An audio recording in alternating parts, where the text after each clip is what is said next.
Ahojte milí štvrtáci, vítam vás na ďalšej hodine po nejakej dobe. Ďalšiu tému, ktorú som sa vám rozhodol zavesiť na YouTube a mať takto k dispozícii, je jedna z tém k téme, alebo k takému okruhu tém, ktoré som ja nazval revolúcie. Minulý školský rok sme si stihli prebrať anglické revolúcie a myslím, že teraz pár dní po úmrtí Alžbety II. A nástupe Karola III. Sa vám to asi aj zíde. Potom sme preberali americkú revolúciu a v podstate dejiny USA až do prvej svetovej vojny. No a tretia, ktorá nám chýba, respektíve s niektorými triedami sme už dosť dobre pokročili s touto témou, je francúzska revolúcia. Tu vám dnes nahrám, aby ste to mali v celku a teraz som vám to zavesil na YouTube, takže dúfam, že z nej získate informácie tak ako na hodine. No a tak ako nám teraz niektoré hodiny neodpadli, ale mali sme ich formou nejakú dištančnou, tak dúfam, že to vám pomôže.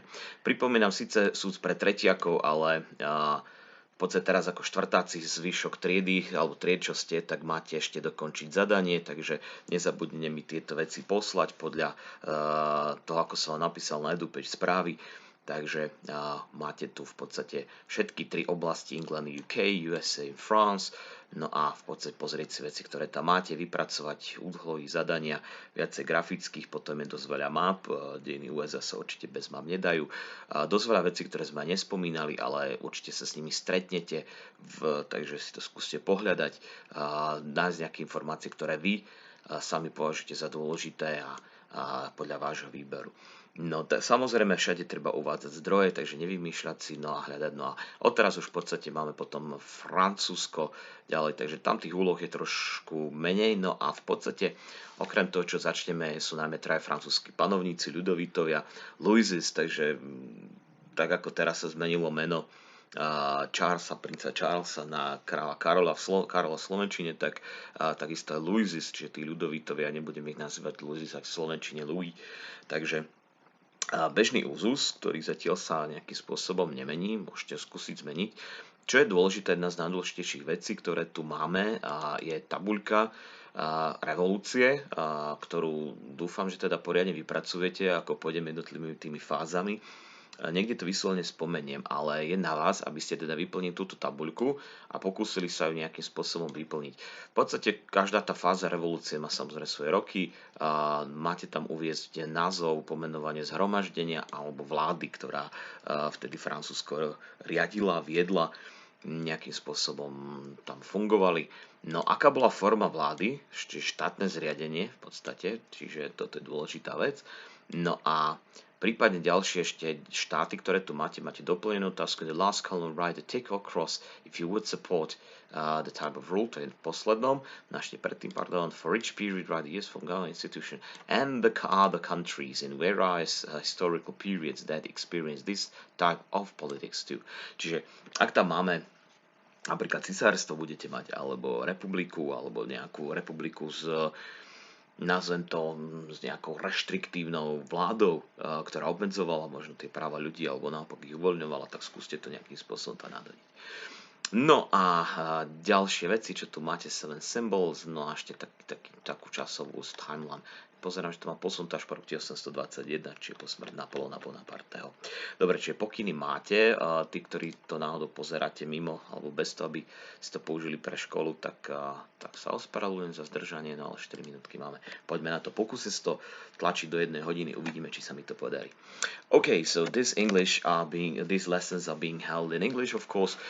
So generally, this topic is not only about the revolution, but it's also including the reasons or pretenses, the sparkles for the revolution. And that was rule of the last, not the last, but the high period of the Bourbon kings, the kings from the house of the Bourbon.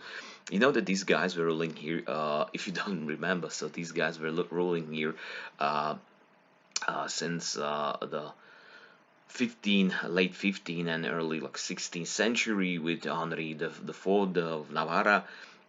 He was the first of the Bourbon kings, and Later, his children, other kings, were the winners of the 30 Years' War, which was another previous topic for the Reformation and Counter-Reformation, what we in Slovakia call recatolizácia. So this was an important thing because France became superpower in Europe for those times. And usually or sometimes in history it happens that when you think that your country is great, super cool and very powerful, so very often it is the beginning of the end of your empire. So there were many reasons what happened in a bad way, what other part of society and how other things, other influences changed France so much that people stood against their own kings and they actually executed the last of this one. Actually, the Bourbon kings ruled again in France after this period in the 19th century for not so many years, for like few decades in here, but that was the end. They were actually grandchildren of Louis XVI. Then the French Revolution itself came to with these various phases, as I have already told you, and it came up with a personality that was crucial for the actual result of the French Revolution, because hardly I can tell you, like in USA, I told you the result of American Revolution was creation of this parliamentary representative democracy with these three bodies of government with legislative, judicial, and executive. The same way in England and the United Kingdom, in which it was this constitutional monarchy as another model for more democratic state, more free, more liberal state that allowed more people to make not only their fortune but to change the destiny. Napoleon Wars, despite especially in our lands in the Habsburg monarchy, as at the time Austria and newly called Austrian Empire, we concerned Napoleon as the enemy of our state, but in many countries it was not the thing, and the thing that was changed was the Code Civil. That was a law code that provided many people the real civic rights that we can compare them with current democracy, despite the state itself was very aggressive against the other people. Okay, I'm speaking too much probably, so among the books that you need to study from are the history books in Slovak language and of course history textbook, especially for the graduates. So if you're watching this lesson too, guys, that's for you as well. Okay, let's start with the first guy in here with Louis XIV. Sorry for my picture in here, but you know that you can download not this presentation, but the Word, Microsoft Word document with the notes in here, so you can just check it out and fill the parts with this text in here below. Okay, we have to start with Louis XIV, the Sun King, probably. One of the greatest rulers of the world history, I mean the monarchs, and when we are shooting this video, as I said, it's like few days after the death of Elizabeth II of England, and she was the longest ruling monarch in the history of the British or English monarchy.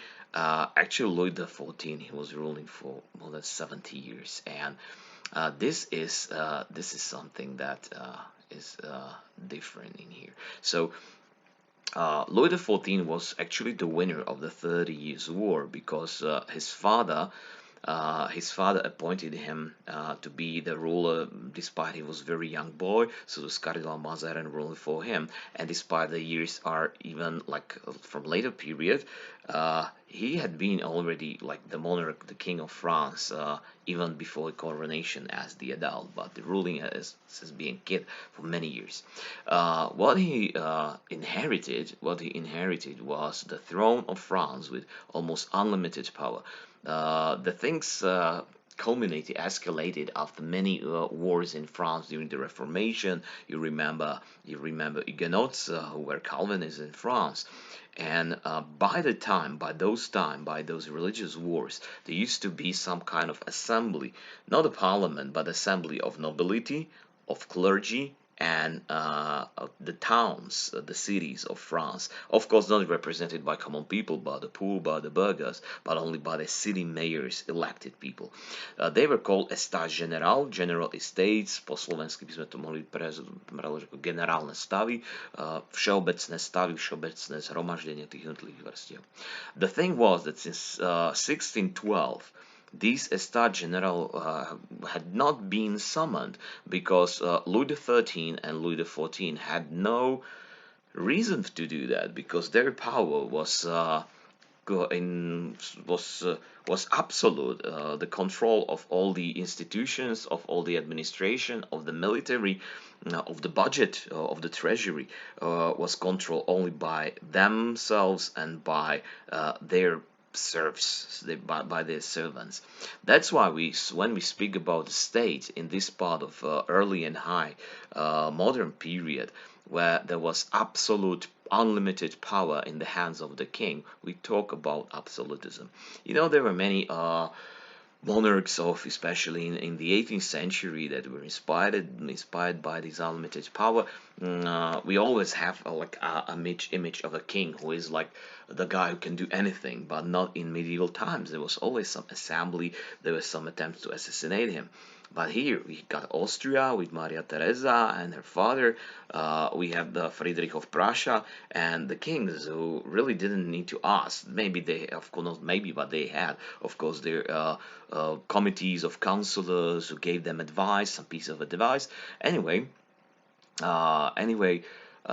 this is kind of a model monarchy, model form for them. So absolutistic monarchy or absolutism.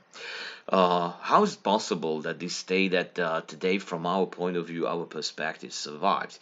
The reason was that at the beginning, at this first phase, they managed to have a couple of for them good luck situations, and also the way they could use their own business or economic policy that is called mercantilism.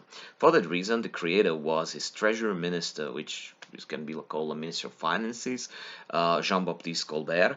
Jean-Baptiste Colbert introduced mercantilism as the economical, not theory, but also practice, in which France used its very strong position in Europe, in which they could protect their inland production. It means, how can you protect your inland production?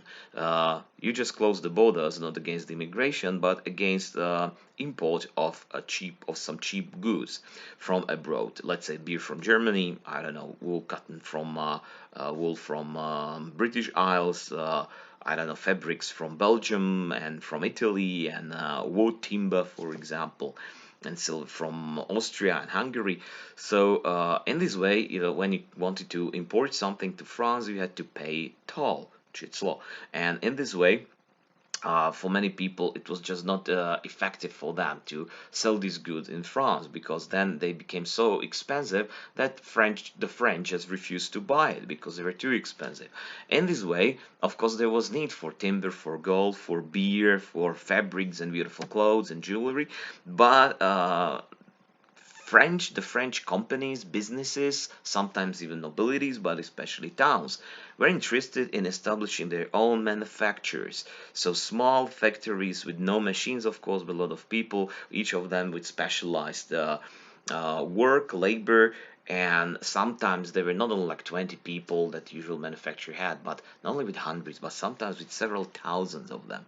And also here in our country, in Slovakia, as a part of the Habsburg monarchy, we got some of these manufacturers from Holíč, from Šaštín, even from Banská Štiavnica, from our town, that had like few thousand workers working there.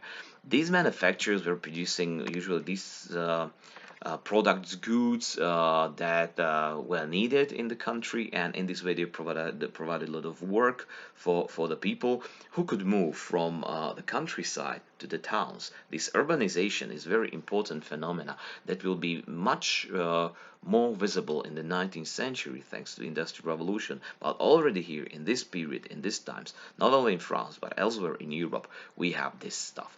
So Now suddenly you have these manufacturers, and in case somebody, as we today, you want to open a factory, you cannot do this, but you can have a startup, some ideas, some plan, and you can ask, I don't know, European Union, Ministry of Development, or in this case, Jean-Baptiste Colbert, the Treasury Minister, for the state support, for the loan. So if your project was a good one, effective one, and the officers of Minister Colbert decided, approved your request that it may be effective, it may work. They gave you a good loan with very low interest, že malý úrok, and in this way you could actually build your own manufacturer. And of course, in 20 years you were employing many people, and you were paying taxes, and when you paid off your loan, so country was stronger because suddenly you have this production. For this kind of inland production, you need other second thing, and that are cheap resources. The thing is that even today, not today, maybe, yeah, there are still some groups, they say that we should disband from European Union, and we should close the borders, come back to Slovak crowns currency. But this is a stupid idea, because how can we produce cars when we have no like aluminium mines, we cannot process, we don't have like rubber factories, we don't have oil. So in this case, even here for silver, for timber, you need much more resources that were available in France of those times. For that thing, the import and export of your goods must be balanced in the way that it was always effective for you. And where did the French get their resources? From the colonies they had, from North America, from Canada, at the time Louisiana, so all Midwest of USA, from South America, there are several territories there, from Africa, of course, and at the time they had also large part of India, in Southeast Asia, which Indochina, today Vietnam, Laos, Cambodia, for example. So thanks to this, the French were importing a lot of raw materials, resources from these colonies that allowed them to have this very strong production of the inlands. And of course, in this way, because of surplus of money and gold and silver they had, they could actually improve it and still like motivate them. Of course, one day this mercantilism had to end, because one day, sooner or later, you may run out of resources, you may lose wars against England and Britain later, of course, and you're just cut off from these resources. And if also it's important what you do with the money, if you and invest them, or you just waste them on stupid things, on mobile phones, or on gold and churches and wars to support the claim of your cousin somewhere, and I don't know, marriages. And also the Versailles in here is actually something that Louis XIV started already. With all this money from mercantilism came into the beauty and the demonstrativeness of the court in Versailles. Versailles, today it's in the suburbs of Paris. At that time it was actually like many kilometers from Paris, because these big capitals of early modern times were full of dirt and filth, and the sewer is very bad there. So it was common thing that the monarchs of those times in Europe, they were building their like not very far away from the capital city, but countryside, mansion countryside, manor houses and so on. And this mansion, Kastil, in Versailles, was at the time the biggest building in Europe. And in each chamber there were big halls decorated with beautiful golden statues, with the chandeliers, with a beautiful Venetian glass, with mirrors. And this golden or mirror hall also later it will be very important, because the Versailles Treaty will be signed up there after the First World War.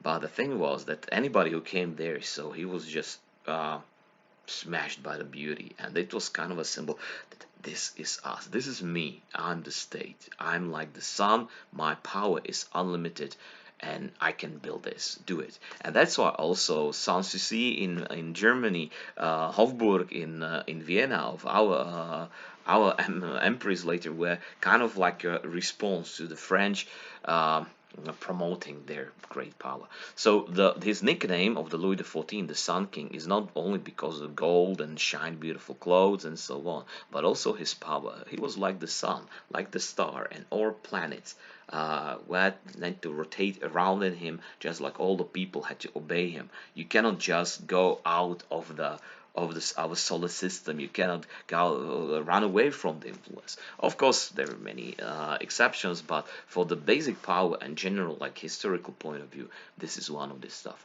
Anyway, at that time, France was still successful abroad. They really were superpower in the seas. Even Spain was already declining, and only British and the English. Actually, we have the years when the United Kingdom of Great Britain was proclaimed. That's why I'm switching these two names.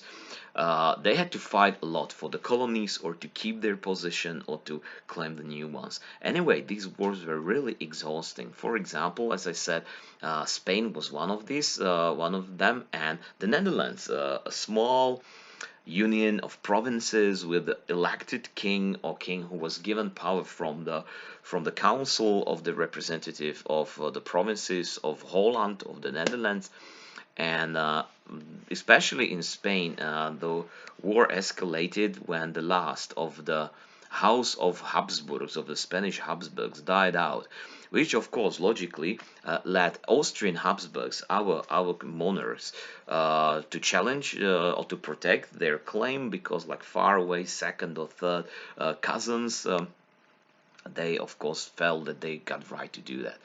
Anyway, France, just like in the 30 Years' War, they realized that they need to protect their borders with not allowing their most powerful enemy to occupy the lands. You cannot let your enemy to besiege your own land, to seize power there and control them. So that's why war in Ukraine right now is in here. Why Russia invaded them, because they don't want European Union and NATO to come in here. Of course, we are supporting Ukraine because they don't want authoritative regime of Vladimir Putin to come here and to be in the borders, because you never know what may happen in 20, in 30 years.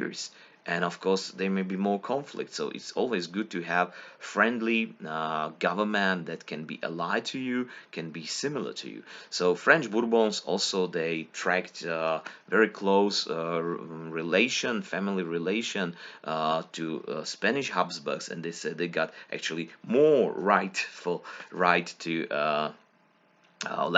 more legitimate right to claim the throne of Spain. And this war between French Bourbons and their allies and Austrian Habsburgs became to know as a War of the Spanish Succession. Vojna o španielské dedičstvo, not very well known here in Central or in East Central Europe, because it didn't affect, the campaigns really didn't affect our lands in any way. At the time, we're still like at the end of the Ottoman Wars.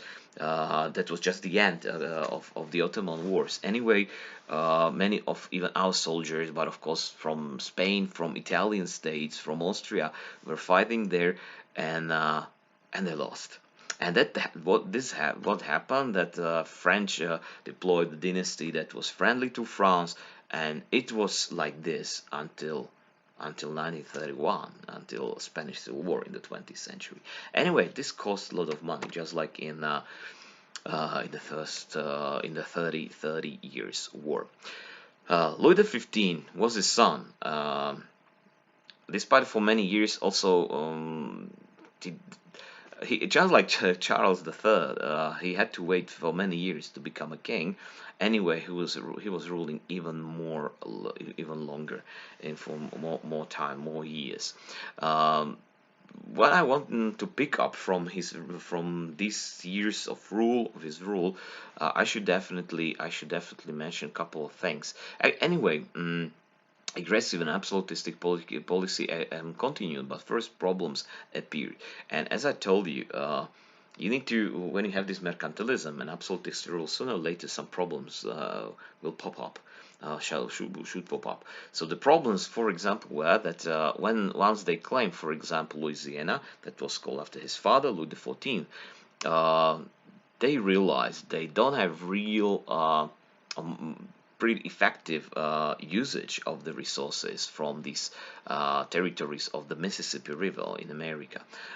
So when they looked around, when Louis XV looked around, he realized that the British used the so-called British Indian Company, and it was model of the Dutch of the Netherlands, the Dutch East Indian Company, which both of them were kind of like a private or state businesses or companies, business companies that just gathered money, investments from any investor.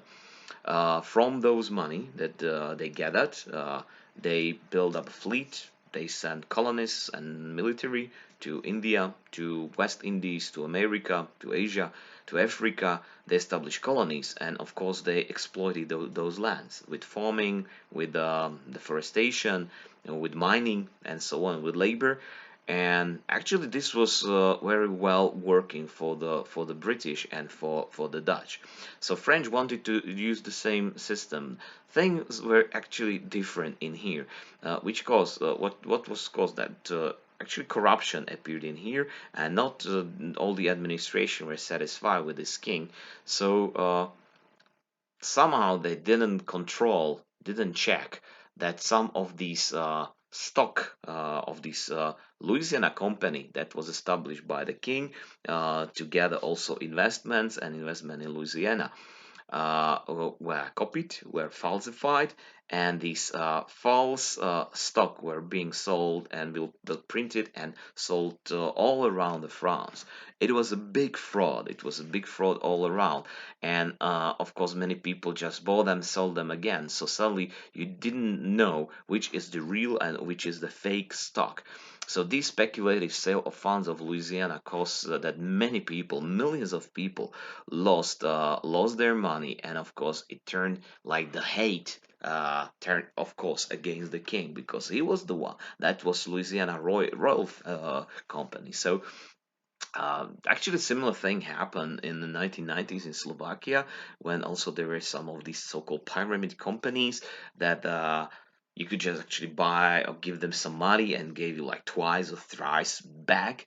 And it was based only a lot of adverts everywhere, and more people are giving their money. So from those money, they were paid off. Of course, they stole a large part of it, and when people realized that it was a big fraud, they were just stupid. So they blamed the government for this, and they wanted state to pay them off. So this is also why Louisiana in America remain, how to say, unspoiled. I would compare it like more unspoiled than East Coast that was settled by the Dutch and especially by the British, by England. Another thing happened that also during this period, France lost most large part of India. As we know today, a big state with Pakistan, with Bangladesh and Sri Lanka included. So in several wars, French were banished from India by the British. How is that possible? India became like most famous British colony by the 19th century until 1947. And how it happened that British persuaded some of the local princes, Maharajas, to join their forces only to accept the head like their superior ruler, the King George in Britain, but they never met him. So you can accept the king who is on the other side of the globe from, and you shall never meet him. You don't have to pay like a lot of taxes because British will provide you with cannons, with artillery. You defeat other local surrounding kingdoms, principalities, and you're actually richer than the sultans. And actually even some of them were sultans because of course there was a large part of the Muslim population in Pakistan, northern India too, and Bangladesh, of course. So in this way, very easy, like divide et conquere, like divide and conquer. So we divide your enemies and your friends, and you just bribe them, and suddenly you have British rule that is supported by Indians, and that explains a lot that many of them were actually loyal to the British crown. Anyway, what I wanted to say, France lost India, and that was a big deal because it actually cut off the sources and the trade routes from East Asia, from China, from Japan, for the French, who suddenly lost silk, access to silk. So they were sending also some spies there, how to, because nobody knew how silk is being produced, what it actually it is. Many people could not believe that it was made by the worms of the bugs and butterflies. So the thing was that Lyon, that was today it's like third biggest, I think, the city in France, was rich because of these huge manufacturers that were processing silk and on the big weaving machines, čiže ako tkačské stavy. So this silk weavers alebo tkači hodvábu in Lyon there are thousands of them, so they were losing their job, and of course at the time there was no real and there wasn't any support for these people, so there was a big rebellion that needed to be oppressed by the military. Another thing that we have already mentioned was they also suffered defeat in a 7 years war, which actually helped our queen, our empress Maria Theresa, to keep the throne, but because they lost Silesia, so she decided she must really hurry up all the reforms in here, enlightened reforms. And for the France, it was really crucial because they also lost large part of their lands in America, a large part of Louisiana, almost to Appalachian Mountains and beyond. So that will, if you remember the maps, and you are going to revive it, you have probably watch it, so you can see the map how it like shift more to the Mississippi River. This is one of the first defeats in America. Second will come soon during the Louis XVI, and it will be also terrible for the others. Well, what else? Probably the most important will be ideology, philosophy, new that is appearing in here, and we have already mentioned it too, talking about Maria Theresa and her son Joseph II, that is enlightenment. Osvietenstvo appeared, of course, even before with Immanuel Kant and many other guys, and Jean-Jacques Rousseau, Denis Diderot, and so-called encyclopedists. And what was the idea of Jean-Jacques Rousseau and the others was that every human, when he or she is born, he's a good person, and it is unfair, it is unnatural, it is against the nature that created all people equal, nice, beautiful babies, and so on, and when society corrupts them. So uh, they said that everybody should be equal, everybody should have the same rights. And this enlightenment, in its nature, in its main idea, it contains denial of monarchy. When one privileged guy, because he was born in a good family, why Charles the Third should be the king of Britain? Why not, I don't know, Boris Johnson or this anybody, some Britain English guy, or lady. So the things were said in here that enlightenment started to persuade many people, especially in cities and towns, the burghers, people who could read and write, that this system is not working very well, especially when they saw results of constitutional monarchy in Britain, how it provided people with some basic rights, from the Bill of Rights, how they are satisfied, they gave them chance to become rich, to go to the colonies, find them, made their fortune, and so on. So this was very big paradox and contradictory. So many people started to be angry about the situation and seeing this stuff as a chance to change it. Anyway, Jean-Jacques Rousseau, he had to sell some of his kids to the orphanage because he could not feed them. Many of these philosophers or theoretical people are not very practical in real life. Let's come to the last of these three Louises. Louis the 16th was son of Louis the 15th, so there was like male lineage for them. Anyway, the problems escalated very quickly, as you see, according to the years. According to the years, he was ruling. He was ruling only for 18 years. Not ruling actually for less, for 15 years. Sandra is smiling. Well, she's playing Roblox or something. Uh, and this is the date of his execution. So, country, what happened because of loss of their overseas territories, of decadent and consumptive life of nobility who didn't want to change, of loss in at wars, so the country was brought to economic collapse and it bankrupted. Anyway, because despite of the situation, still nobility was living like you see beautiful cloaks and Marie Antoinette.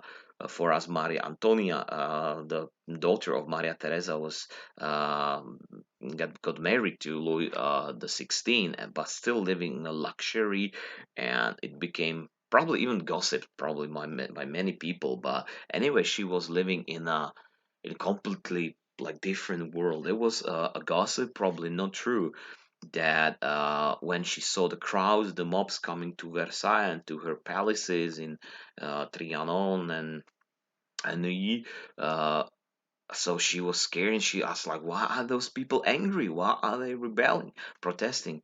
And they said, because they are hungry, Your Majesty. And she was so, why they don't eat bread when they are hungry? Because they don't have bread, so let them eat cakes.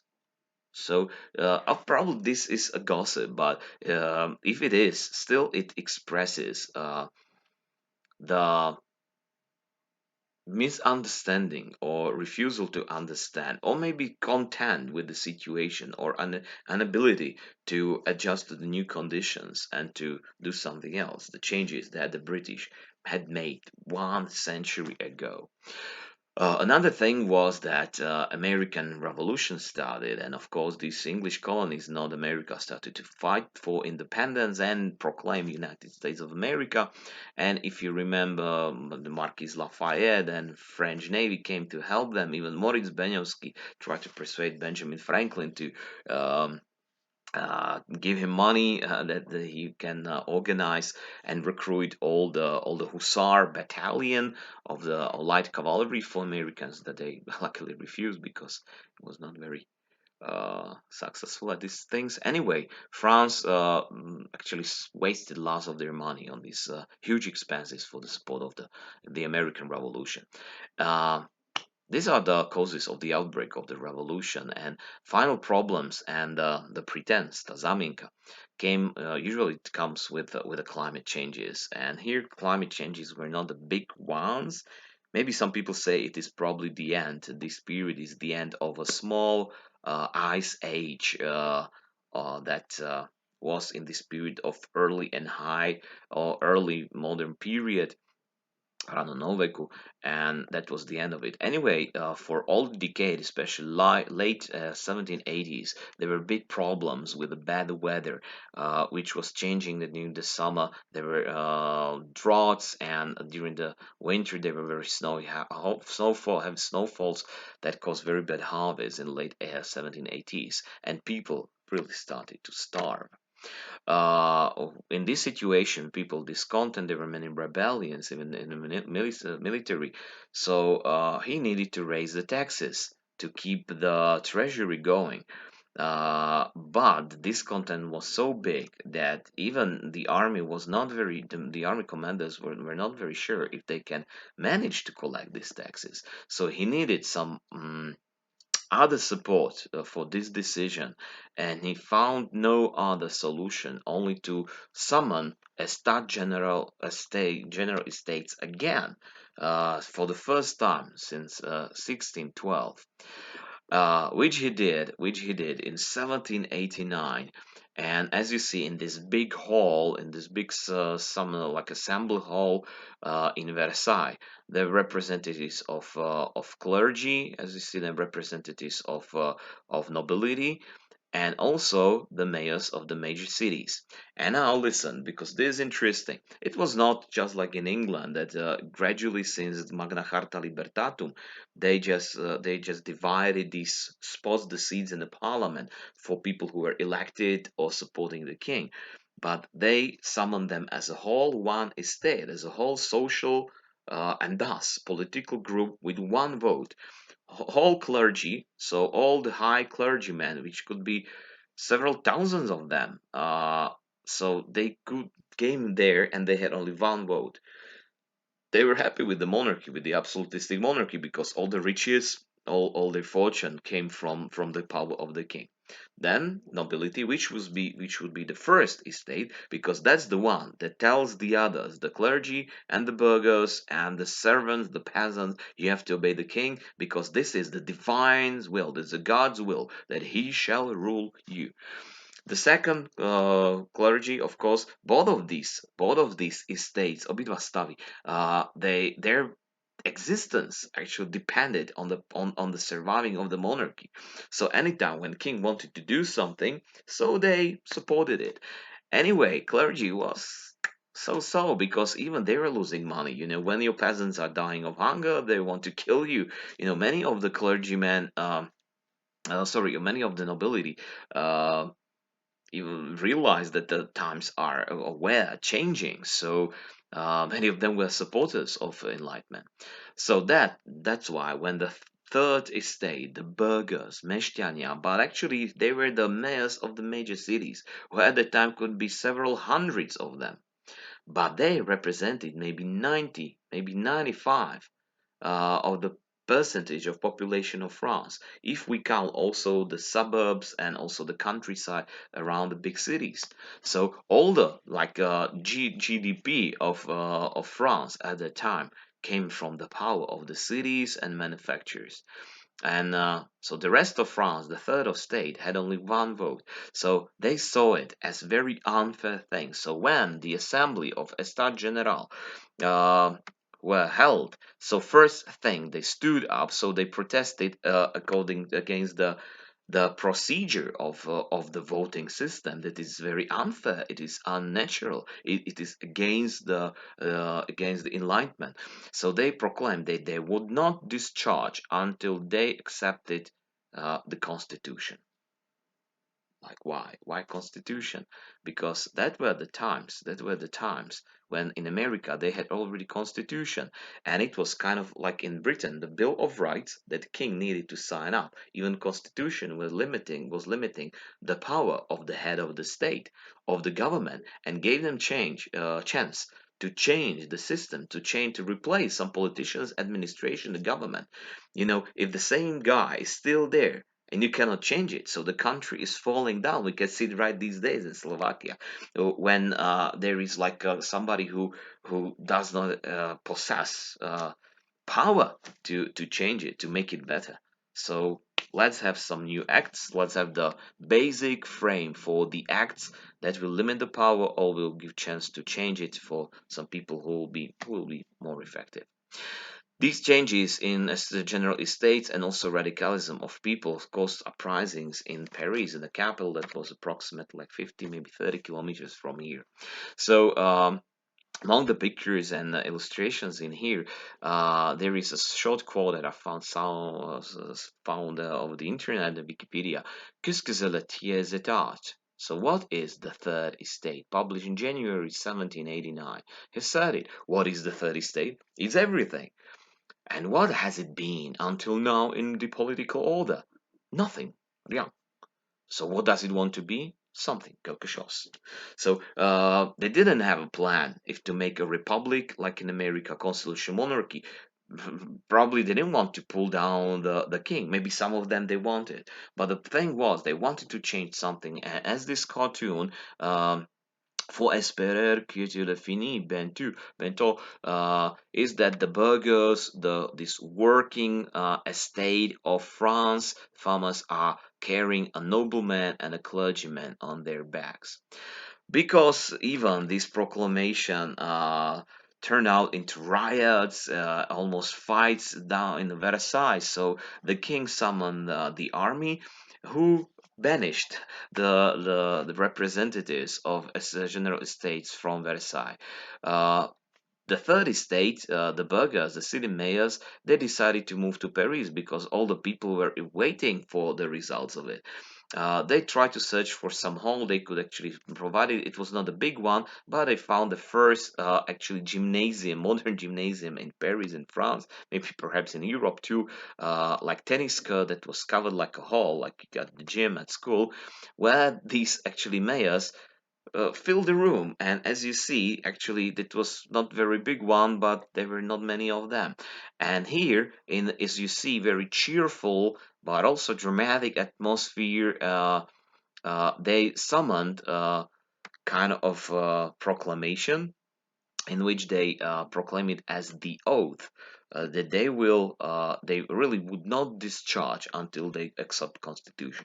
When the king refused that, when the first and the second estate refused their attempt to sit and accept constitution, only the third estate proclaimed themselves, if not the king. And these two estates, we have the power because we were elected. This is more natural. This is a rightful claim. We have legitimate power, not the others.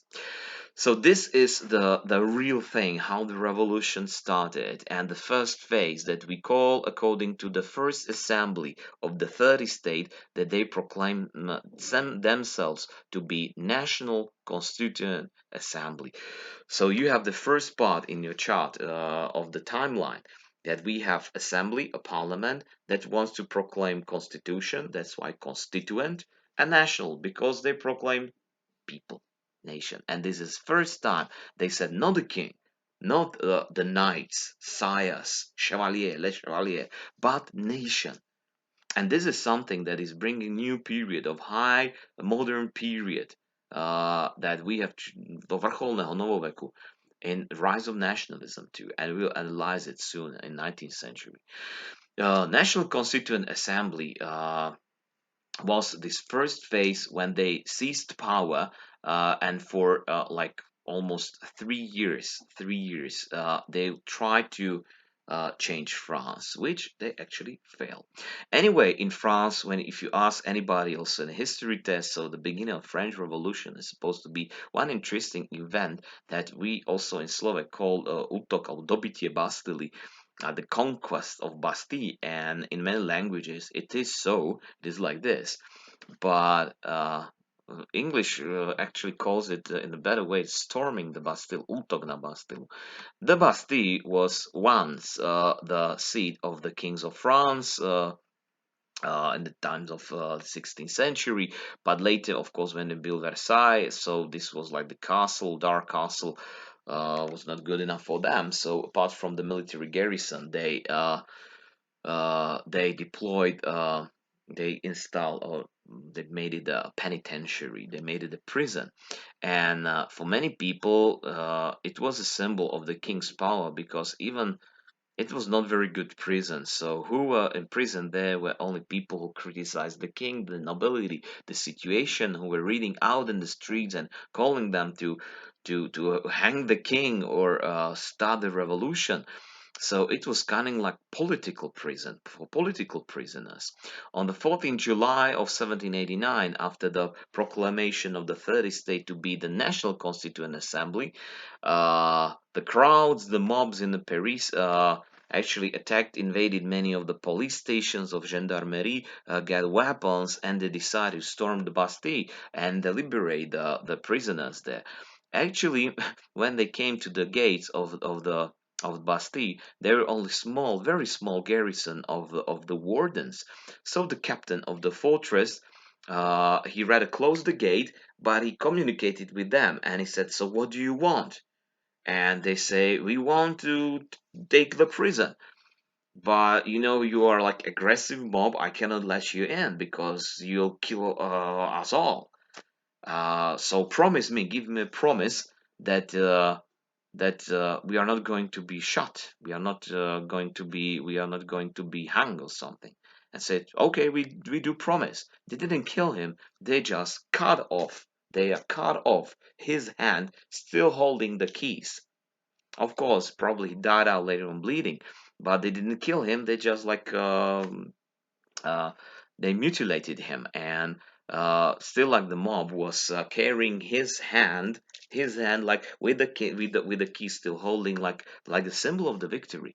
And they deliberated 7 prisoners who were actually probably none of them was political. Most of them were rapists or some thieves and maybe some murderer. And the only prominent prisoner who was there, and perhaps he could have been concerned as a political, was Marquis de Sade.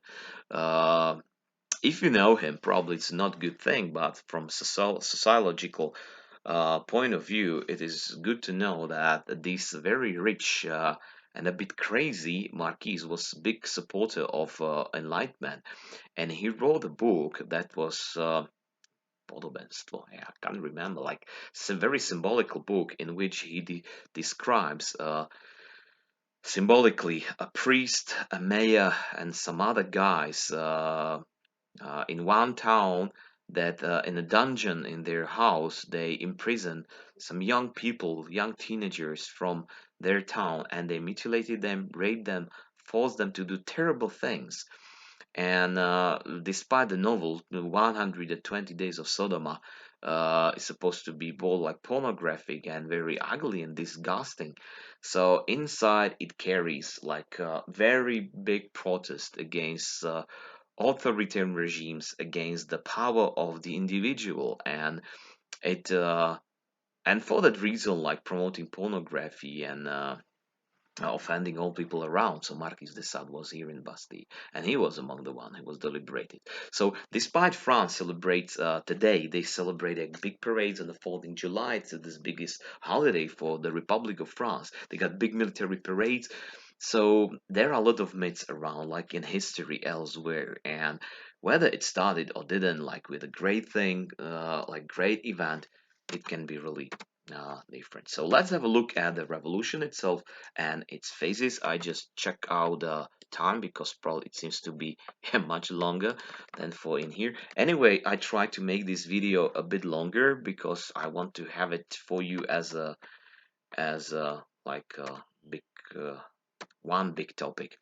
So, what this National Constituent Assembly as the third estate in this tennis court in Paris proclaimed? They call it Déclaration des droits de l'homme et du citoyen, Declaration of the Rights of the Man and the Citizen. Sorry, ladies, again, man, we are. Despite this enlightenment, still we have this preamble was like the first quote. They found inspiration in the Proclamation of Independence of USA that set some basic symbolical sources for the philosophy of the state. And in here, later they had added more articles that establishes the basic system. In here, it was very formal and very broad. It was not giving specific like form of government. They just claim, among many others, that you need to remember all people are equal. And now let's interpret this because in French it is mentioned like all men. And what about women? And are, for example, black slaves from Haiti, are they also people? Are they humans or not? Freedom of speech and gathering in assembly must be approved. So not for everybody, but for those who were in this state general or in national constituent assembly. Privileges of nobility were cancelled. This is interesting because later, during the revolution, this will be uh, cancelled and it will be restored again in a couple of times. But in the 19th century, definitely they were cancelled, just like for us in 1918. They had to pay taxes. Big thing, in England they had to pay taxes even before many years ago. So many others were similar like this, and this declaration of rights of men and citizen, že deklarácia občianských a práv človeka občana, it became among together with Bill of Rights and together with the American Constitution, became like modeling for them. Eventually, the king had to accept it because all these mobs almost invaded Versailles. And for example, the maidens of Marie Antoinette were lynched and were killed in front of her eyes. So king and his family had no other choice only to accept National Constituent Assembly. Uh, during upcoming period they were thinking what to do, and when finally in National Constituent Assembly they found some conclusion, they set a text of constitution in which they proclaimed the constitutional monarchy for them. So uh, in 1791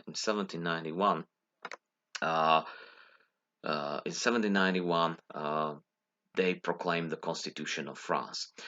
Constitutional monarchy, just like in the United Kingdom of Great Britain, France expected to have the king who will just sign up the acts, and he will be the formal head of the state, like in England. And National Constituent Assembly, čiže Národné ústavodárne zhromaždenie, could change their name to National Legislative Assembly. When they accepted constitution, they didn't need to be called constituent, čiže nie už ústavodárne, keď už ústavu prijali. So now they can accept lex, acts, čiže zákony. Preto Národné zákonodárne zhromaždenie. So legislation are when you accept the acts. You cannot accept acts and bring them to practice when you don't have a basic frame, the logical source that actually is this constitution. Anyway, King was not very happy about the situation, so he tried to escape from the country, because since the first days of revolution, surrounding states tried to defeat the revolution. They tried to invade France, and for all this period, these revolutionary French armies were fighting against Austrian, British, Dutch, Spanish, and Italian invasions. Here, of course, many of the nobility and clergy and the royal family escaped, for example, to Prussia or to Britain.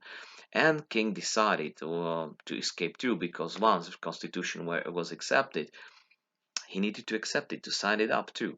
So he rather decided to escape in disguise, which is very difficult if you were brought up in luxury in Versailles, and even your wife can get out of the role of the queen. So on their way to Flanders, so to what is now this Belgium, or to Germany, actually not very far away from the borders, uh, as going even like simple chariot with a lot of servants, so they could not actually change their behavior. So even the queen, when she saw the poor kids along the roads, so when they stopped, so she was giving them like golden and silver coins and banknotes and food. So of course, very quickly people knew that uh, some very specific man is traveling in here.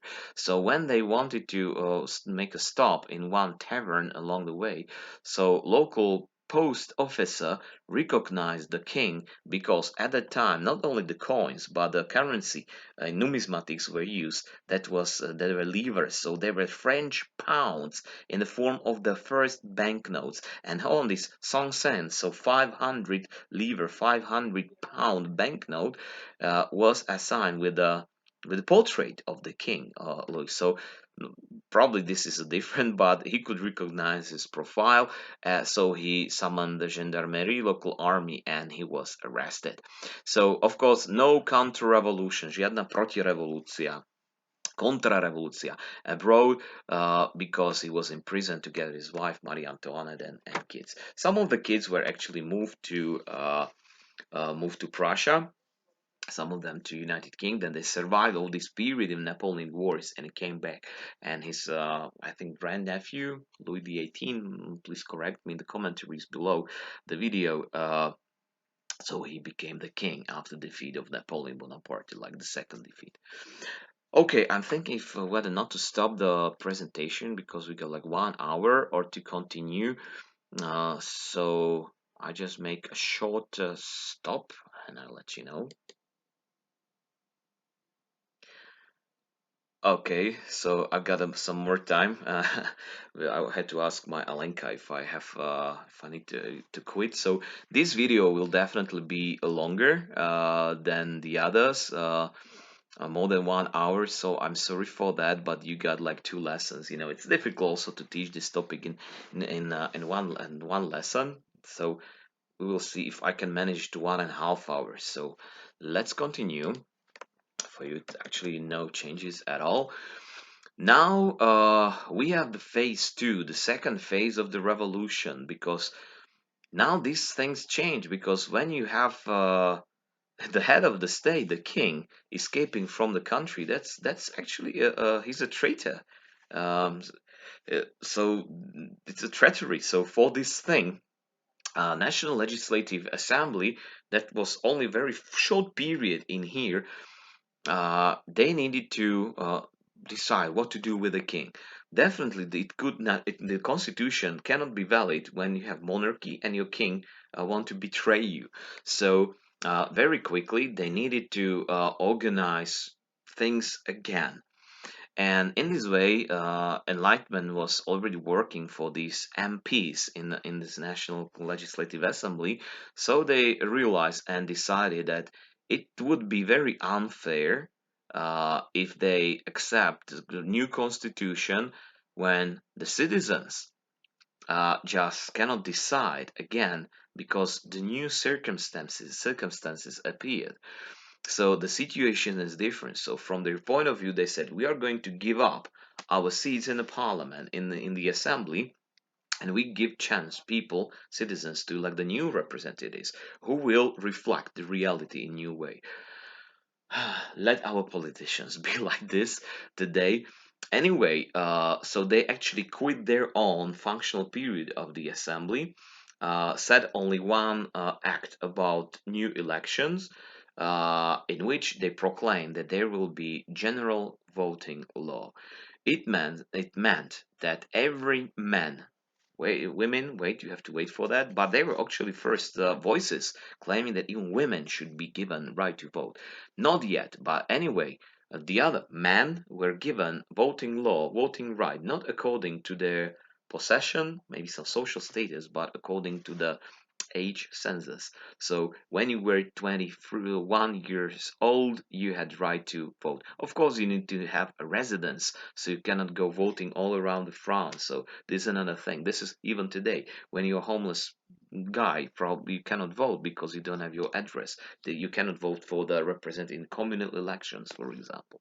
Anyway, from this general voting law, there were a big referendum, big suffrage, or suffrage held, and new members of this assembly came to be. Now, these new members sat in the same building, but they said, probably we want to get rid of this old name of assembly. Let's call it in simple, more simple way, convent. The convent. Convention, convent. It's a new name. So again, in your chart, you have to fill in another phase two, but you have actually another, like the third assembly that is called National Convention, Národní konvent. And very quickly they change constitution. So since we cannot be monarchy because our king betrayed us, we will proclaim republic. So this is something that they just moved from this British version of this representative state to American form of republic. And of course, they start to introduce all the symbols that were not probably so American, but they were mostly from ancient Roman Republic. Their main symbols were consisted in the three words that were the quote of the revolution: liberté, l'égalité, la fraternité. Liberty, equality, and brotherhood. Of course, liberty of what? Liberty for the people, that they can vote, that they are not subjects, they are not the serfs of some nobleman. Equality, equality of all the people. It doesn't matter how rich you are. So even like a great landowner near Marseille in southern France has the same one vote as a simple poor guy somewhere in Laon in north of France. And brotherhood. Why brotherhood? I gave you also tasks about the flags, and you will see the difference. And they are symbolized in here with also the color, the new flag. When you don't have a king, what makes you be loyal to the country, to the kingdom, to republic? Something that is a common sense of being part of something bigger. And when these enlightened people look back, so of course before medieval times you had only one thing, that why people were standing against some invaders and not joining them was this feeling of belonging to the family, to polis, to the town state, to language, to your religion, maybe to the God. They didn't want religion or God, but what they shared in France was the language. So that was the thing. So they realized, so we can be brothers because we can understand each other. When Slovak and Hungarian meet together, they never call themselves brothers. But when we meet with Czechs, we call them brothers. Of course, Slavic stuff today in the times of Russian invasion in Ukraine is very different, but they're not brothers. Actually, yeah, actually today I was reading in a journalist column, uh, an interview with a Russian soldier, a father of a passed away soldier. Like, wow, are we fighting our brothers, Ukrainian brothers? So this is something that the language is becoming again, and the new stuff as a new way how to make people follow the leader, follow the government. Before that, you had only the king. If you ask here in Hungary, it was good stuff. If you remember, if not, this is new stuff for you. But according to some historical, sociological researches, more people, let's say in early modern times, uh, they felt themselves mostly loyal to the king. That was the first thing. Who is the thing? Actually, about them, it was like representation or belonging to to the social status. If you are serf or a lord, you know.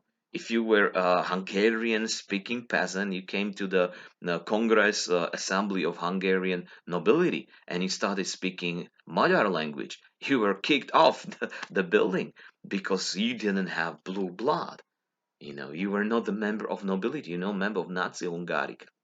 And you could be, it doesn't matter. You didn't even need to speak Hungarian. If you were Croatian nobleman, you were a member of something like privileged estate. Then, as I said, the king, the state, then it was religion, very important. If you are Catholic or Evangelic, Huguenot or Eastern Orthodox or a Muslim, it's very important. The more important. Then it was regional identity. This regional identity is very different because when some people from Šariš, from Košice, Prešov, met with people from Mijava, Trnava, probably even the mentality can be very different. So in this way, there is a new concept, and only the language is probably the last of these identities that meant something. And the French were the first ones.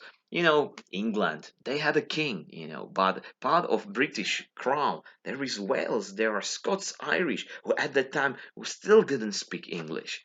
They spoke Gaelic. So in this way, there is a new beginning, not only of freedom, of representative democracy, of parliamentary democracy, but also of nationalism, because state is not only the kingdom, some king who is ruling in every country where he's coronated, Habsburgs. Are they Austrian, Hungarians, Poles, Italians, Spaniards?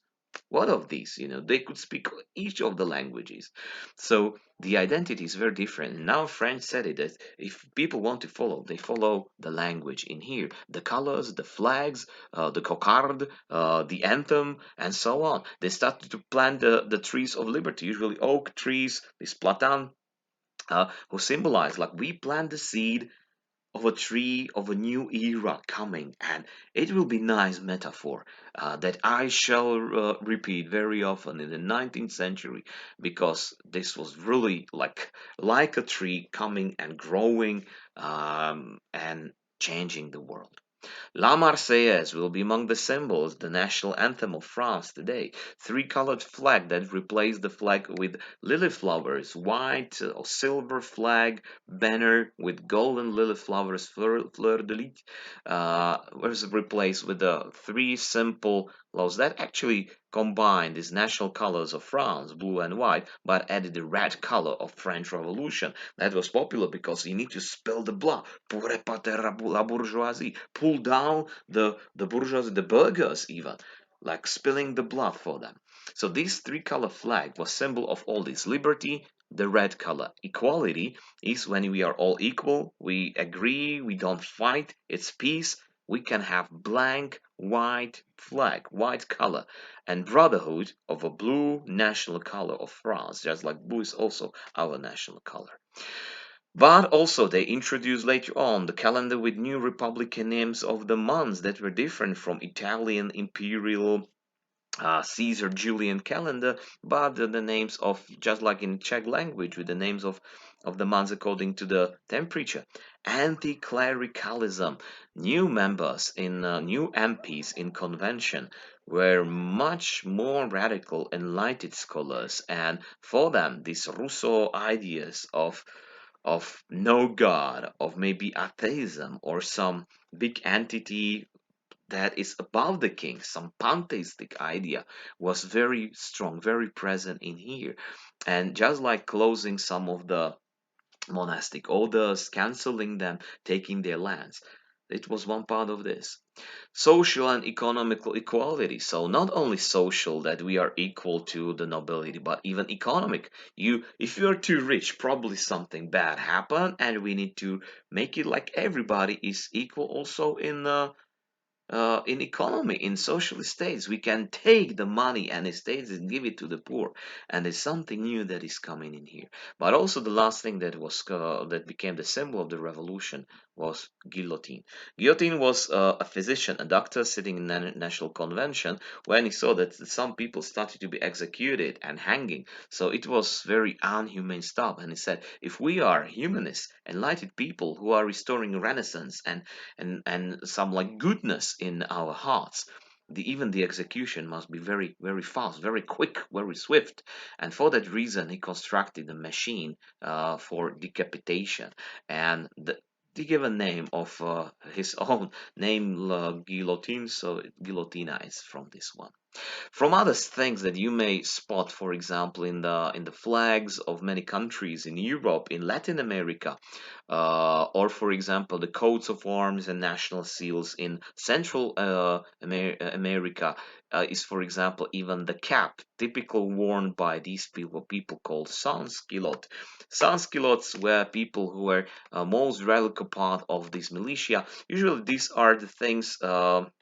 For these are the things for the lesson, but when since we are not present in here, I'm going to give you description in here. So compare the pictures, describe the symbols of the revolution. What is the opinion of authors about the revolution?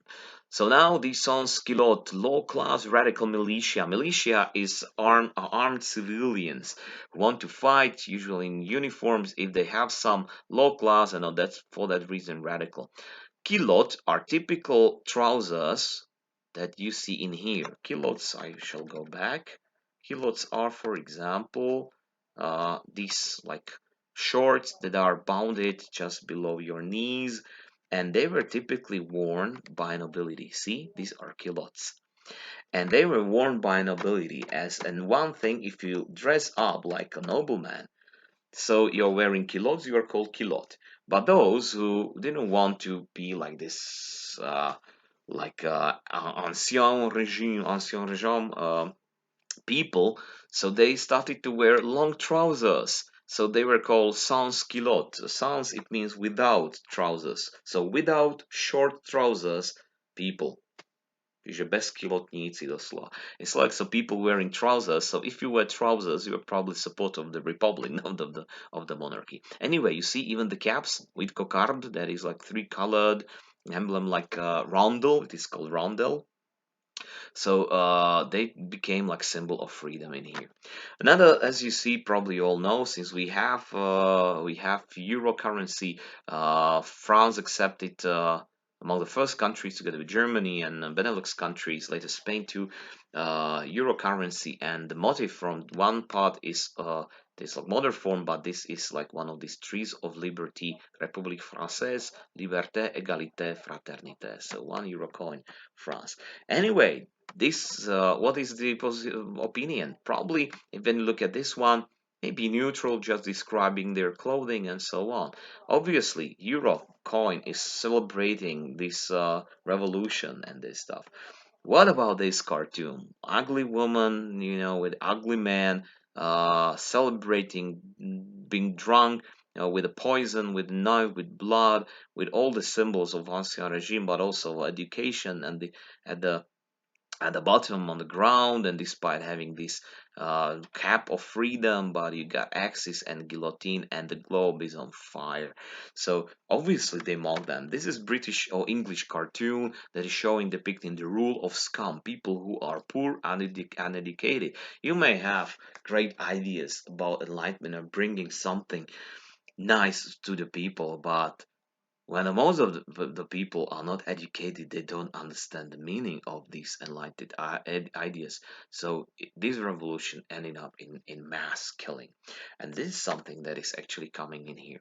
Anyway, for La Marseillaise, L'Entame de Grande Révolution, you had another nice activity for you. If we have time, we can do it again at the lesson, or you can maybe I give it for you. Yeah, this is a good idea. Probably I'll give it for you as your homework, as the fourth sentence for the next lesson. After, of course, I will write it down at the edu page. Listen to the national anthem of France. During the listening, write any words in English or Slovak to describe its sound, emotions, rhythm, power, feelings, or maybe perhaps any brainstorming part. So actually, this is only like simple YouTube video with the French anthem La Marseillaise. That is in here. Probably all know. Actually, the introduction is really big one. So give me a moment. Aux armes citoyens, to the armed citizens. So let's listen to it. So probably you all know the melody. You all know the melody. But look at this. Bloody banner is raised. And the bloody banner is raised. And you hear it in the countryside. And from the battalions, let's march. Like because it's marching song of the volunteers from Marseille. So that the impure blood, consent should water the furrows of our fields. This doesn't sound very human, like Mr. Guillotine tried to do it, but as you see so despite the great melody, the song is pretty bloody. Probably just like our Slovak anthem. When you compare it to the Czech anthem, and maybe we can listen to some at the lesson. So you can compare it. What are the lyrics about? What is the difference? So these volunteers from southern France brought this song to Paris, and it became like very proud. And when you see, for example, French football national team singing the anthem and all their national stadiums, so it's really like very powerful. Anyway, National Convent with his new Republican ideas and reckless stuff was discussing for many months what to do with the king, who was by the time not in a prison, but he was very well guarded in a mansion, separated from the family. They could not meet together. Some children were released and they could go to immigration. They managed to, not allowed, but they managed to escape. Anyway, they said in here. So in January 1793, Louis the 16 was executed by guillotine, and this picture is showing that one. Later in October, his wife Marie Antoinette, despite she was not responsible for anything, but also she's the mother of the kings, later kings, and while she is still alive, she can claim the restoration of the monarchy in France. So that's why she was also executed. The sketch that is in here is very different from the beautiful paintings of a portraits where there's a very pretty girl, and here as very angry, proud, stubborn woman in here, of course. So this is Jacques Louis David at that time as a young man portraying only very short sketches. Later he will be the like personal portraitor and painter of Napoleon Bonaparte, and he would actually uh, paint many of these moments from revolution in like glorious ways. So this was interesting. Anyway, this is other thing why here in Austria the Habsburgs had no other choice only to suppose this enlightenment and revolution as very dangerous. So even the supporters of revolution were persecuted even in here. And of course Austria were among the most active countries in this counter-revolutionary armies, či kontrarevolučné, protirevolučné. So she was executed. Actually, she was really brave before her execution, and still like well mannered, not spoiled like from the gossips around. Anyway, the war of these revolutionary armies against Austria and Britain was successful, but the war was still going on, and how to command the armies, what to do next. So, and also the execution of the king and especially the queen, it divided national convention in two main fractions. So here, in their in national convention, on the right side, people who want to sit together were mostly from the south, or from people who were more conservative. They were not nobility, they were not clergy, they were all enlightened people, but they said, this is pretty enough. Even with a king, we didn't need to execute him. We could just like give him a paper to sign it up. So let's like make a compromise. Let's don't be too radical. They were called Girondins. La Gironde, it's a big region in southern France, so Girondisti niečo ako čo Zaoráci alebo Dolniaci. The other guys who were meeting in the former church of Saint Jacques, so Saint Jack's temple, were called Jacobins, Jacobini. They were sitting on the left part, and they're very radical in the way like let's execute the king, the queen, republic, and equality for everybody. But even like let's burn down the churches. Why not? Let's give voting right to women. Why not? Let's take the possessions from the rich and divide them among the poor. Okay, well, it depends. Let's give freedom to the slaves. Great. As you see, very radical, enlightened ideas for those times. Today, for us, many are okay, but if you want to give somebody to the people, you need to take it from somewhere. And if some people earned the fortune, money, and their possessions because of hard work, hard labor, why to take them? That's you're becoming a thief. So in this way, in this way, these Jacobins, they see actually became dominant in here, and we have the phase three, the third phase, that is called Jacobin terror, Jacobinsky terror. It lasted only for like not more than 1 year or something. I'm not sure about the numbers, so again, please correct me down in the commentaries. In June 1794 or 3, the problems in supplying these revolutionary armies turned out in more rebellions because army needed to be supplied from the food from the countryside that had been already starving, and because this food was sent to the front lines, suddenly people in the towns didn't have anything in the shops. So again, the situation repeated after 3 years, 4 years. So there was another revolt, rebellions against national conventions, and of course Jacobins were very radical. They motivated people, said them like, who is responsible? The Girondins, because they don't want to make this revolution in real, like strict form. So in this way, Girondins were actually persecuted, many of them in prison, and Jacobins seized power in the convention. Now we didn't have convention, and even before the year before, they had a big problems how to rule the country. We have only parliament, we have only legislative body. Where is the executive when we didn't have the king? So they decided we just can find inspiration among the ancient Greeks, and Greek philosophers claim that probably state, the police, can be ruled the best by five wisest men, by five philosophers, and who were, for them, the five leaders of Jacobins. Many of them were people who were educated, but for example, some were just sons of the butchers, and they were just they thought they only philosophers. So they leaders of Jacobins created so-called the Committee of the Public Safety. So we still have convention, still, but the real power is not in the hands of convention, but in the hands of this five-member committee of public safety. Later on, it will be called the Committee of the Public Well, Výbor pre verejné blaho.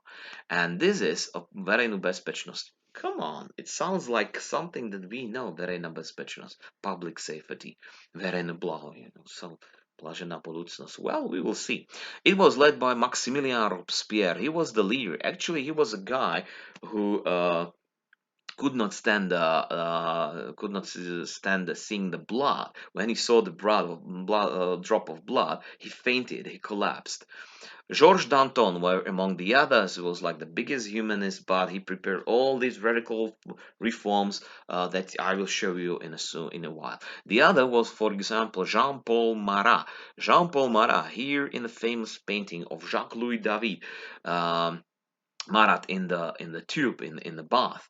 Um was another guy who was anemic. So you got one who could not see the blood, but your son. We got Georges Danton that is preparing the reforms, not willing to kill people, but he stuck criticized this one, and he will be executed under the guillotine. Jean-Paul Marat was the biggest killer, despite he can barely survive the day without like releasing his blood veins, puštanje žilov, that's when a bath with some herbs in there. Just the day, some people drink savo and so on. And he was murdered by his maid. And, guy who is for equality, he's got a maid. Come on. And he was writing the list of names of other people to be executed the next day. The last one who will be executed will Maximilien Robespierre. From his decision, 5,000 people died. But let's come to the beginning, because as I said, why Jacobins seized power? Because they're promising people great things.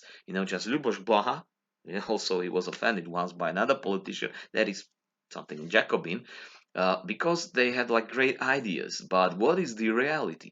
Rule of scum, people shattering, the gate of the presidential palace, pulling down the government in the times of the crisis. Of course, you may disagree or agree, but the point is that if you want to motivate people with some nice promises, like populists, like Pericles, in ancient Athens, you can seize power very quickly.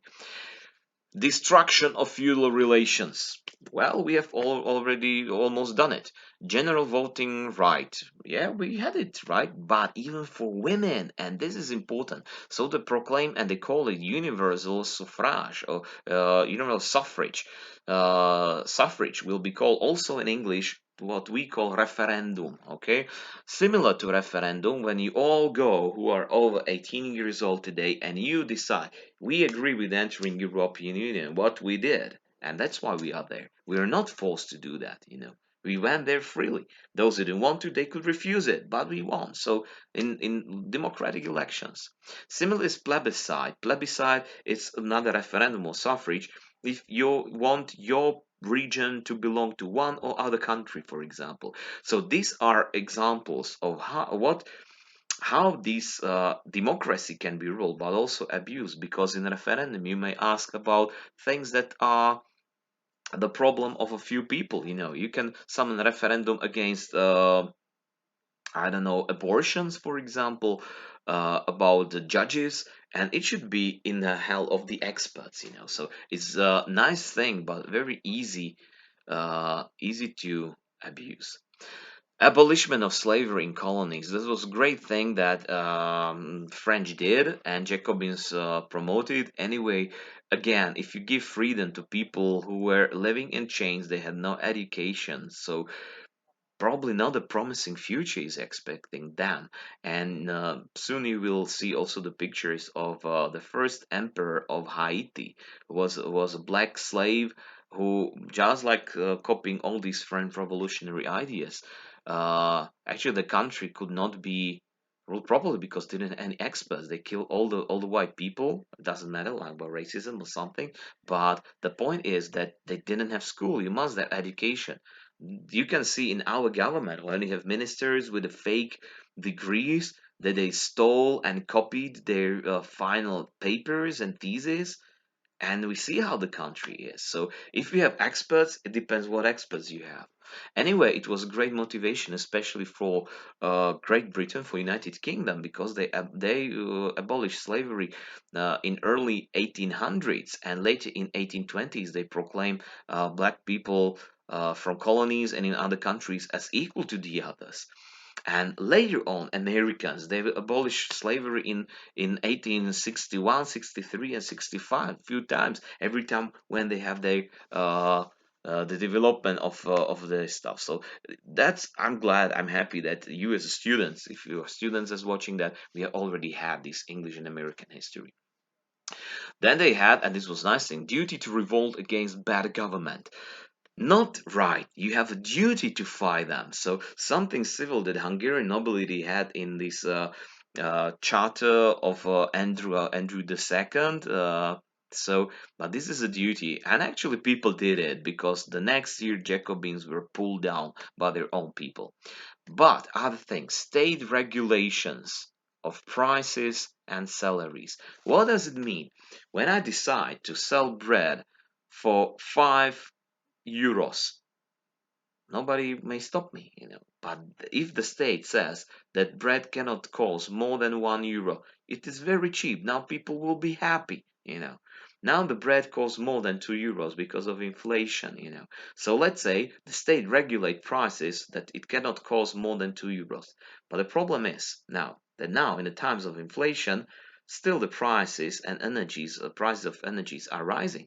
So if the baker and the shop does not give this interest on this like basic productive money they what they have invested, so probably money will not come back. So they are not going to make a bread, they will just hide flour, or they're still in the black market, and that's all.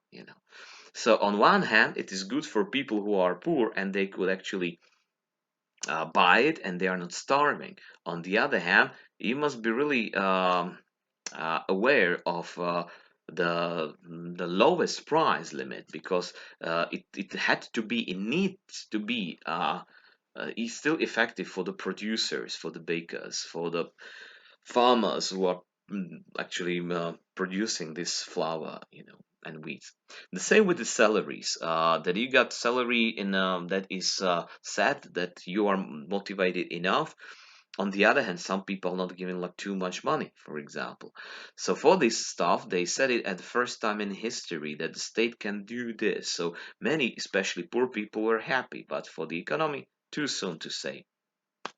Now they came to this Republican calendar, so this is example of new names and the meetings. So Vendamarie, Brumaire, the foggy month, November, frost month, Frimert. When you compare it to Czech, it's really beautiful because, for example, winter, I don't know what does it mean Vendamaire, vintage, but Žien napríklad máte, že ruja, brumér, foggy mountain, listopad, they're falling the leaves, and so on. So meadow flowers, harvest month, charan, so similar. Anyway, this book, cover of this book, Jacobins and Utopians. Do you think that this can be brought into practice? Probably you say that yes, because actually all of it, we don't have feudalism, we have voting right, we don't have slaves, you could go to government, pull it down. There are regulated prices, and in Czech Republic they got new names. Anyway, can they do in the way they want to do it at that time? Because this is history. And one important thing, what does it mean? What does it remind to you? Any similar reforms in history? No clergy, no feudalism. Everybody comes to one part and elects. But in France, how is it like? Are you for abolishment of slavery? Are you for the destruction of feudal relations?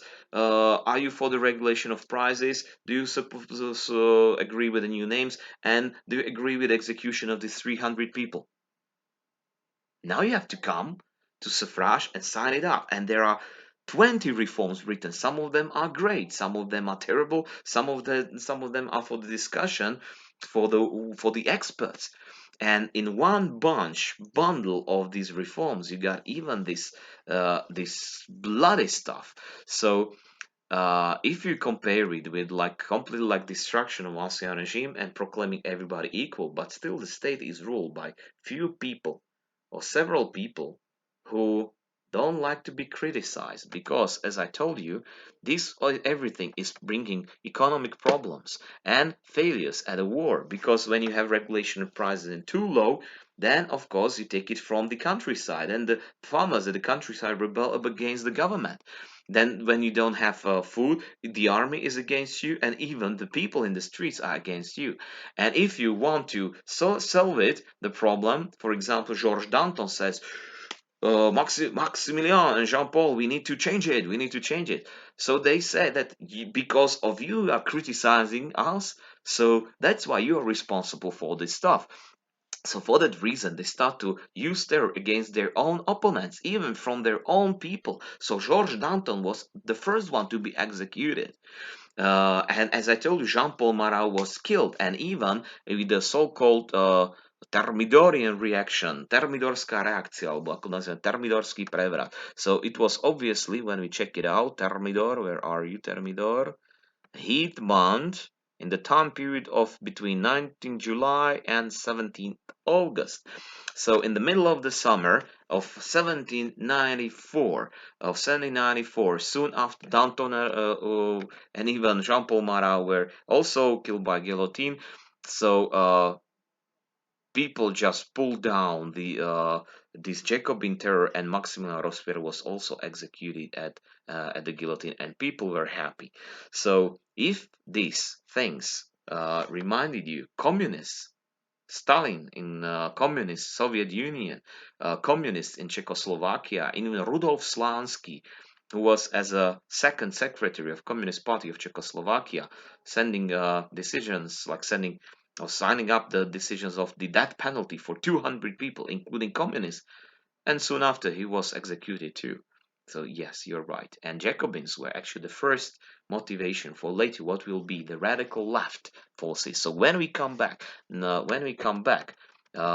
the symbolism, in here, that this rule of scum, or maybe people and nationalism in here, and the left, political left and political right, what does it mean? So first time we got something what we can call the radical left, and that's why Mr. Blaha, Luboš Blaha, was called a Jacobin and bloody Jacobin by another politician, Andreas or somebody else. I can't remember. You can write down in the commentaries who was that one. Actually vulgar, but it is a true thing, because he was actually motivating people to do terrible things, and still he's doing. And probably he does not look at the real maybe intentions of the state and the people itself. And again, one thing, revolution endeavors its own children. Revolúcia požiera svoje vlastné deti. Remember this. Where are the leaders of the Velvet Revolution of 1989? So very often, not only about the killing, but also who comes after the revolution. Let's move on. Now, as I said, the Jacobins gradually lost the support of the people, and this Thermidorian reaction was actually rebellion, revolt led by Girondins. So, of course, they still had like a lot of supporters, and not all of them were in the prisons. So, as I said, Robespierre was executed on 27 July 1794. You don't need to know it for the test, guys. A few of you are going to write a test from this. So this 9th Thermidor of the year 2, because they started to count the calendar since the exception of the new constitution. Now we still have convention, we still have republic, but what is changing is that the people sitting in the convention, in the convent, will not be Jacobins but Girondists, and instead of the Committee of Public Safety, že verejná bezpečnosť, tak sa volá polícia za komunistického Československa. They will have, again, 5 members government called the directorium in Slovak. So there were 5 members, Girondins directory, still keeping republic, still planting trees of liberty, still having Marseillaise, but, for example, accepting or unaccepting some of the things. For example, the voting law was limited from women only to men, for example. And later, they even limited that not only need to have a residence, but your residence must have a chimney and 2 windows, like in England. That you need to have 2 chimneys, 12 windows, because it provides you with, when you earn something, you know something, you're educated man, or skilled, handy craftsman, for example. So you see that they made some like limits, compromises. Anyway, the war continued, and when the war is on, no system can survive. no government can survive. So that's why famine was still on and revolts were still popping up all around the France. Surviving Jacobins, even here in Hungary, in Slovakia, they were all executed by Austrian police officers, but even royalists, because many people start to see, like, come on, this revolution is in here for many years. Look at this. The director was ruling until 1799. We got 10 years of revolution, still at war, still hungry, and not changing. Wouldn't it be better if the situation came back to the king and to more stable things? So that's why many of the former nobility, the clergy, people who were richer. So they supported this what we call royalists, and of course many people still supporting the Jacobin ideas, these radical left ideas. So what happened further on? So 1799 in many books, curse books of history, is supposed to be the end of the French Revolution, or for some people this is the beginning of the fifth phase of the revolution. Now it is important what do you want to expect from the revolution? Killing, people going out to the streets, building the barricades, because the revolution ended up then in 1790s or something in between. The revolution sometimes doesn't have to be a violent. We know this glorious revolution in England. But the point is, the revolution is changing the government, changing the system. And still, there was republic, and there was something, and the changes, not only republic, but also political, human, civic rights, will be done even later during this, in my opinion, fifth phase. You don't need to agree, but you need to mention it. Now, what happened? Because all of this turmoil, a lot of rebellions, directory needed some good military commander that would command the armies of these French armies in the way to fight against everybody and keep the at the power. So the directory named one man from Corsica, Napoleon Bonaparte, the guy here in here above my picture. You know, he was not very tall, but it's actually there were gossips that he was shorter than me, but approximately he was like little like shorter than me. That at that time it was actually common size for adult men, so he was not like shorter than the others. Anyway, there is one nice story that later he will, when he was already the emperor, he was in the in library and he wanted to get a book, but it was too high for them. So one of his uh, friends and commanders, Marshal Ney, who was from like low class conditions, and he really loved him as everybody, and he told him, your majesty, I shall help you. I'm bigger than you, I'm grander than you. And Napoleon looked at him like, hey, you can help me, but you are not bigger than me, only taller than me. So this is the thing that they needed somebody who will be clever enough with personality, with great charisma, who could like suppress the revolts as the chief commander of French armies.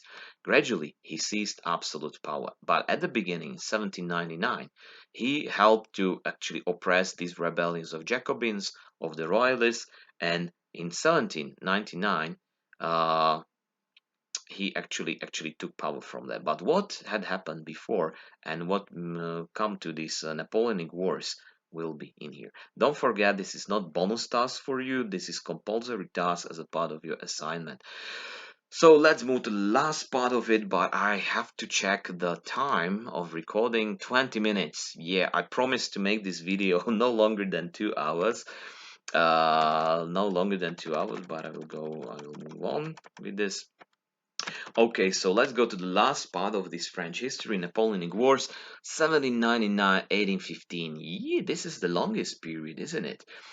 My note of Miron Breznoschak. So some historians suppose the period of the consulates, which is 1799 until 1804, as the fifth and the last period of the revolution. Actually, I'm among these people because I think despite it was not a real revolution in France, and the character, the nature of these events changed a lot, but still in 1804 there will be crucial document accepted that will make this revolution coming to an end, that will change France and will provide world history and world systems, political systems, and with something new, especially law, code civil. So Napoleon, as I have already mentioned, was from the very important noble family Bonapartes from Corsica, which is island in Mediterranean Sea, and all of this was like military family. All of the members, a lot of men were in this family, a lot of cousins and brothers, all of them serving in the armed forces.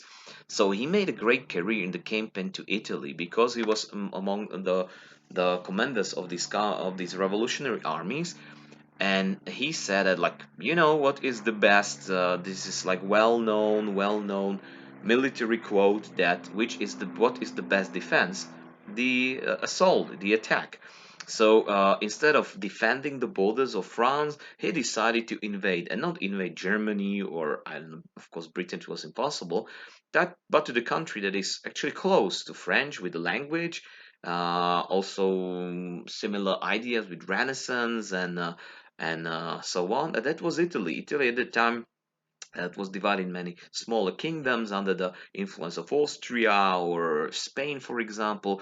So when they made campaign to Italy, they invaded Italy. So mostly these French revolutionary forces were welcomed as deliberators, and Italians were happy because French brought these revolutionary ideas. Suddenly Italians could elect their people. They were restoring something that had been Italian, and that was Roman Republic, and that was Italian Renaissance, and it was Italian humanism. So this campaign in Italy in 1796 was very successful, so much that even Italy is using actually French revolutionary flag with one color different. Even today, they just replaced this blue into green. That is among the national colors Italy. Despite it's not very visible today. When he came back from this campaign, so wow, he was very popular, and he gave another plan to the directory, to this Girondist government of National Convent. You see, we still have the parliament called convent, even in this spot, in this period. And he proposed one thing, that, Britain is among the main enemies supporting these counter-revolutionary armies and campaigns. We cannot fight them, we cannot invade, but we can invade other country that can be very important for them, and that would be Egypt. Egypt at the time didn't have Suez Channel built up, but still it was the shortest route to Asia, to India, to the richest concerning resources, richest and wealthiest, most important colony. That the power of Britain, from their point of view, actually depended on India. So they decided, and the directory gave him like whole French fleet and a big army, with ambition to cut Britain its way to India, and it failed. Actually, they lose the battle, so-called building near the pyramids. They are here, and even most of the navy was destroyed. So most of the French soldiers just wandering in the desert around. Some of them, most those who survived, they were lucky to be transported back to France. Actually, on his expedition campaign to France, this another thing that is interesting from the Renaissance, from humanism, from this Roman and Greek ancient individualism, and mm, valuing um, valuing the education, is that together with his soldiers, he brought approximately a few dozens of historians, of later what we call archaeologists, of botanists, and while they were fighting, just like he standing in front of us, the Sphinx still uncovered, still filled with sand. They didn't know whether it is Colossus or something different. Napoleon in front of the Sphinx. But the archaeologists were entering the pyramids, entering the temples, and carrying lots of artifacts to what is nowadays Louvre, to museum in Paris, in Versailles, and having this expedition. Among them, in Rosetta, in near Alessandria, which is nowadays this medieval town in Egypt, Jean-François Champollion discovered this Rosetta stone that you may remember. I believe you should remember from the ancient times, and it was this bilingual and three scripted stone tablet with the Demotic writing, hieroglyphic script, and Greek alphabet. Thanks to Champollion, in few decades, they were people or historians and archaeologists were able to decipher uh, hieroglyphic script and Egyptian history from ancient times. Anyway, when Napoleon came back after this unsuccessful campaign, he realized this is the time. This is the time to make this coup d'etat and pull down the directory, because he realized that their power depends completely upon his stuff. So when he came back, he overthrew the directory, which you have already seen, and it was called the coup of 18 Brumaire. So again, you need to look into the chart of the months when it actually happened. No need for the test. And he replaced it with the new thing. He proclaimed there is still convent, but people in the convent, in the convention, will be just my people. And instead of the directory, the government, the executive branch, will be will be my own people and me. And he called it consulate. So you see another symbol of ancient Roman Republic. Now officially 3 consuls were ruling, as you see at this memorial painting, but he was the decisive one. I can tell you that I don't know what are these people are called. Every time I check it, I need to open Wikipedia or the encyclopedia, but they were not important. It was only formal. Only 1 year later, you got suddenly a painting where, as the first consul of France, there is Napoleon Bonaparte. Where are the others? They're unimportant. And only like another 4 years later, suddenly you have Napoleon Bonaparte on the painting, big painting of Jacques-Louis David, his personal painter, as he's riding the horse, great wild horse of Bucephalos, of Alexander of Macedonia the Great. Napoleon showing the fingers above the Alps because his French army was crossing the Alps to Italy. This was like Hannibal crossing the Alps, or Alexander of Macedonia, Alexander the Great, crossing Hindu Kush mountains. This is not a true story, it is a fake. When they were crossing the Alps, he was taking short away, warm away, and even it was winter, he was sitting in a carriage covered with the furs and in warm. Only when they made a stop, he got outside, he got some dirt, mud, and he was walking among the soldiers. He had a great, excellent memory, and he was greeting soldiers, cheering them, and actually he knew some of them by name. Comme ça va, François? How are you doing, François? How is your wife? So they loved him because he was excellent strategist. He could remember some faces. Sometimes he was in the first line, but very quickly he got back. So not like Alexander from Macedon, a bit fake. Pretty enough. It was pretty enough that people loved him and was victorious. Now in the consulate during these 5 years, he established new financial administration. Still, there were fixed prices, but they were said that it didn't cost €1. It is too much. It is too low price for the producers. But he said it cannot cost more than €2. That is actually too expensive for people even today. Of course, for them it was in francs or livre, what they had the currency at the time. So fixed prices, and also he said salaries, but also salaries not too high for his people, not too low for other people. So when he did this, it is okay. The other thing, they must make a peace in the country so people start to uh, do their businesses again. So that's why he moved this war from France to abroad. And while they conquer new lands, they had new resources and they could exploit them again. And he restored this mercantilism support of the private businesses. So again, now you can write your startup project not to Minister Colbert, but to Napoleon administration office. And thanks to this, within 5 years, the economy of France started to rise again, and people were happy again. Who brought it? Napoleon again. And eventually, and this is probably the biggest achievement for him, was that he managed to publish a civil law code for common people, for citizens, in which he, for example, claimed that the children can inherit the property, but not only the oldest, but they had to share the profit, share it, or maybe to pay for having the rent, for example. They said in the Code Civil, they said that nobody can be accused without any charges that are proved and by supported by the evidence.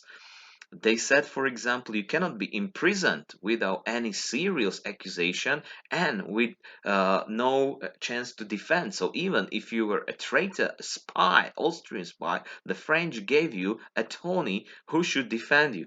Of course, there was corruption, there was pressure from political thing, but this was very, very different. It was just like Bill of Rights. It was just like modern law from the Constitution of USA. And eventually, and this is one thing, now listen, there was one thing that every child uh, must have access to the education, that you have to send your kids to school, just like we have ratio educationis. They have it in here too. And even when a woman is being harassed and being violently abused by her husband, she can ask for a divorce. This is ultimate thing. Here in Czechoslovakia, in Slovakia, women could not get divorced like in the civic, apart from the civic marriage, until the 20th century. So it was this Code Civil, the civic code, občiansky codex, from 1804 was very modern. In my opinion, you may disagree. It was actually the end of the revolution for them.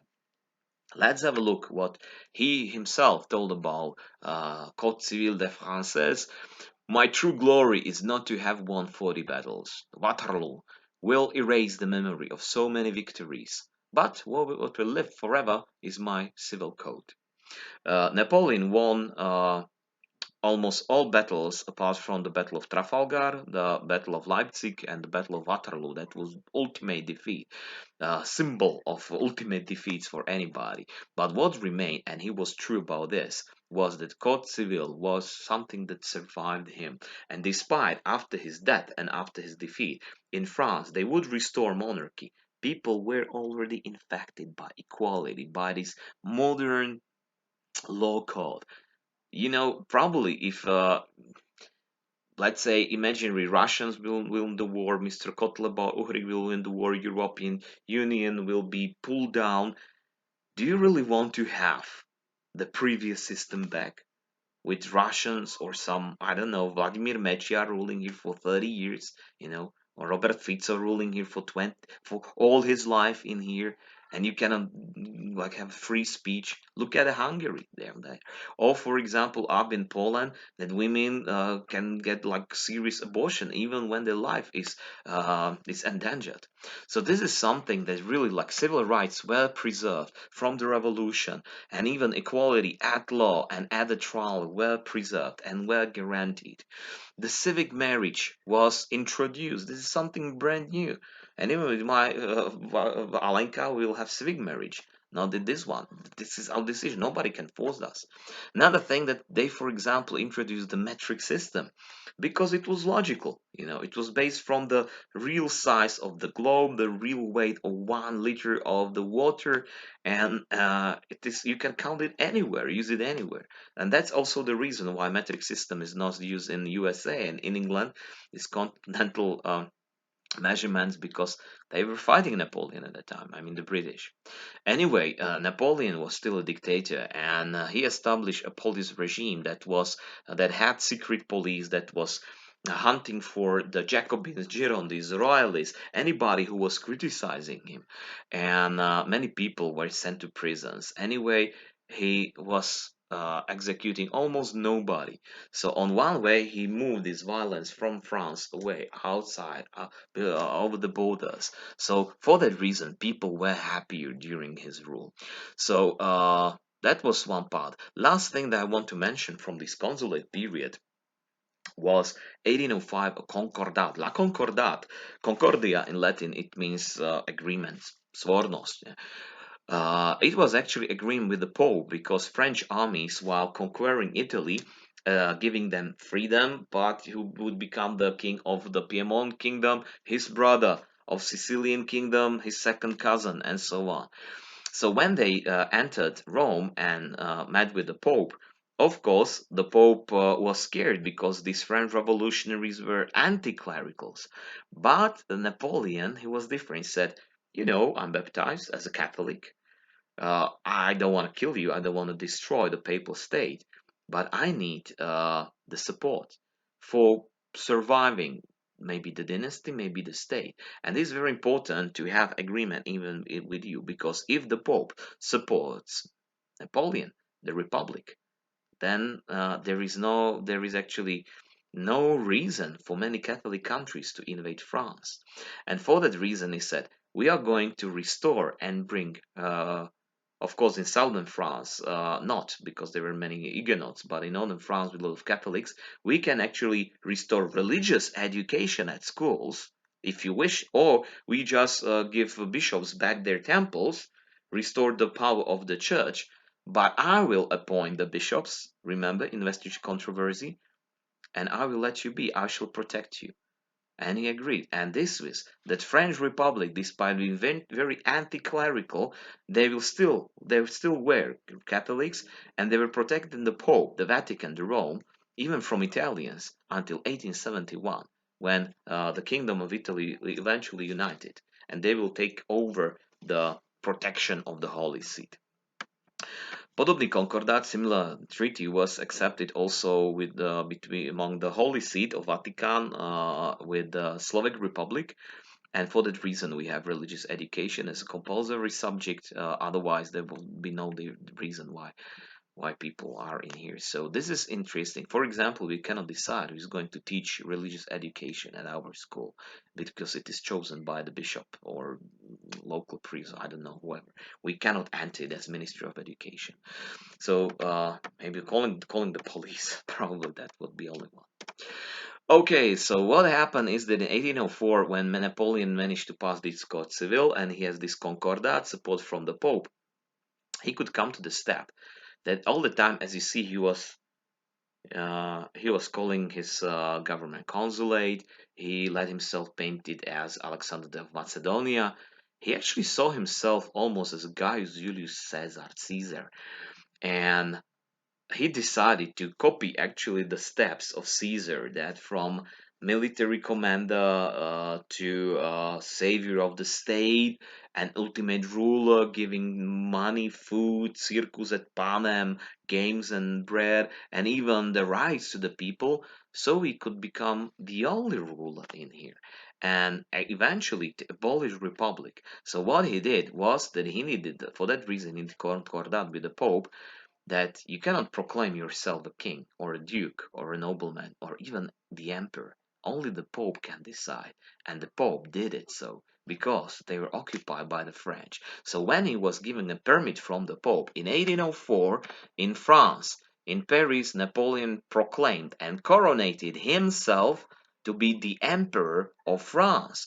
So now we have the end of revolution because we have Code Civil, the end, the milestone, the end of republic, the end of convention, the end of consulate, and because we have empire. Just like in ancient Roman Republic. That's why just like Caesar or Octavius Caesar.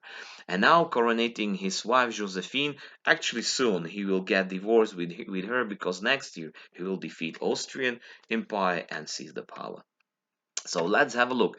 Now, expansion of France during Napoleonic Wars is different way, and the thing that we look at is because France had this excellent period of stability, peace, and great success abroad. Like not only the France winning 1998 World Cup Championship or 2014 or whatever, but this is at worst something different.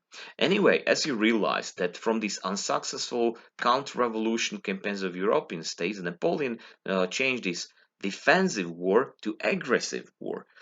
Uh, Despite of this, they declared spreading of revolutionary ideas. As I said in Italy, they were happy.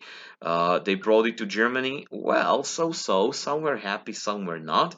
You may watch actually movie The Grimm Brothers, which is completely different story, but it is set in the times when one of these German states was occupied by this Napoleonic French Revolutionary Army, and that was a beautiful story between like superstitions of German peasants of this ancient regime and the modern stuff that French didn't believe there are witches and the cursed princes in the woods and so on because they believe enlightenment in materialism.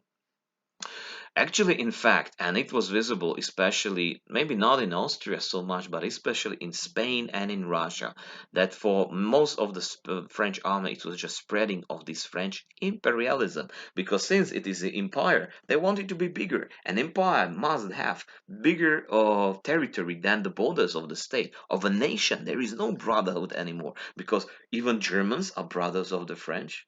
Well, today, yes, in European Union, but they need to fight for 5 wars, including world wars in 20th century. So gradually, the French occupied German states, Italy, Prussia as the most powerful German state was also defeated. They formally proclaimed to be allies of France. Then Austria was next, and Austria was defeated in for the French, very famous for us, in famous Battle of Austerlitz. Austerlitz is a German name of Slavko. Slavko pri Brne is a small town where this huge battle, one of these biggest, grandest battles of Napoleonic Wars took place in December 1805, where Russians came to help Austrians, our armies, and they were all destroyed, they were all annihilated. So French could actually freely go come to Danube, to Bratislava, to Pressburg, and they start to shoot actually from Petržalka for Engerau. They were shooting at Bratislava, at Pressburg, and the Emperor Francis agreed with peace that was signed up here in Bratislava, our capital city of Slovakia, in this what we call Primaciálny Palace. At the time it was Palfis Palace. That was actually former seat of our president. And this peace of Pressburg, Bratislavský mier, Austria also became like forced ally of France, just like Prussia. The other thing was that Francis the first had to agree to give his daughter to Napoleon for a wife, because Napoleon used code civil. He got divorced with Josephine and married the heir to the throne of Austria, which means that their kids would be the heirs to Austrian Habsburg throne, at the same time even to France. Imagine creating a huge coalition. And why Francis accepted this? Because the Pope allowed Napoleon to be the emperor. He made him. And at the same, that is one thing. The second thing, the ally of France, Austria, daughter of the emperor is of Austria is going to Napoleon's wife to be Napoleon's wife. And the third, that Francis the First of Austria had to give up his former rule about German states. That this is the end of Holy Roman Empire of German nation in 1805. And now, when our ruler Francis is not the emperor anymore, just like his fathers and grandma and so on. He's only the king of Hungary, king of Bohemia, Grand Duke of Austria, Grand Margrave of Earl of Moravia and Silesia. He's not the emperor. So we send letter to the Pope and ask him, please, dear Pope, can you also proclaim me the emperor? And the Pope said, yeah, I can. And Napoleon did it so. So since that time, we have the end of the Habsburg monarchy too, but we have the like first year of so-called the Empire of Austria. Čiže po slovensky, ak by som to aj pre vás, teraz máme koniec Habsburskej ríše, Habsburskej monarchie, máme začiatok Rakúskeho cisárstva. So these are for this terminus technicus. Let's move on. Of course, while this conquest, Napoleon as conqueror, I told it, for example, in Italy, he said his brothers and cousin to be local rulers. He did the same in Germany, where he gave them, like he told Germans, I'm going to unify you because you are all Germans. So we have also this nation. And he proclaimed Germany to be the Confederation of Rhine, Rímska Konfederácia. It was first attempt to unify Germany. Anyway, it was under the French occupation, French rule, and of course, the governor or the king of this confederation was another cousin of Napoleon. Austria and Russia, because Russia also had to give up some territories, and Prussia, they had to actually give back Poland its independence. That was not many years ago, only like 20 years ago.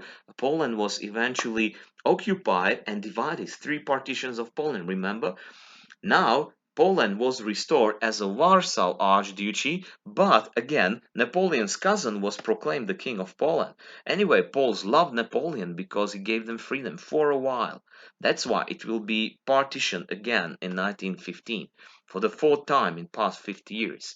From Austria around Venice, part of Slovenia and Croatia was given also independence. It was called Illyrian provinces, and that's why Slovenes and Croatians also love Napoleon too. He gave them independence. Anyway, in Spain, people were more religious, and that's why they refused this. Sorry, refused their this French attempts to secularize, to make this country more secular, so not dependent on the church and religion so much.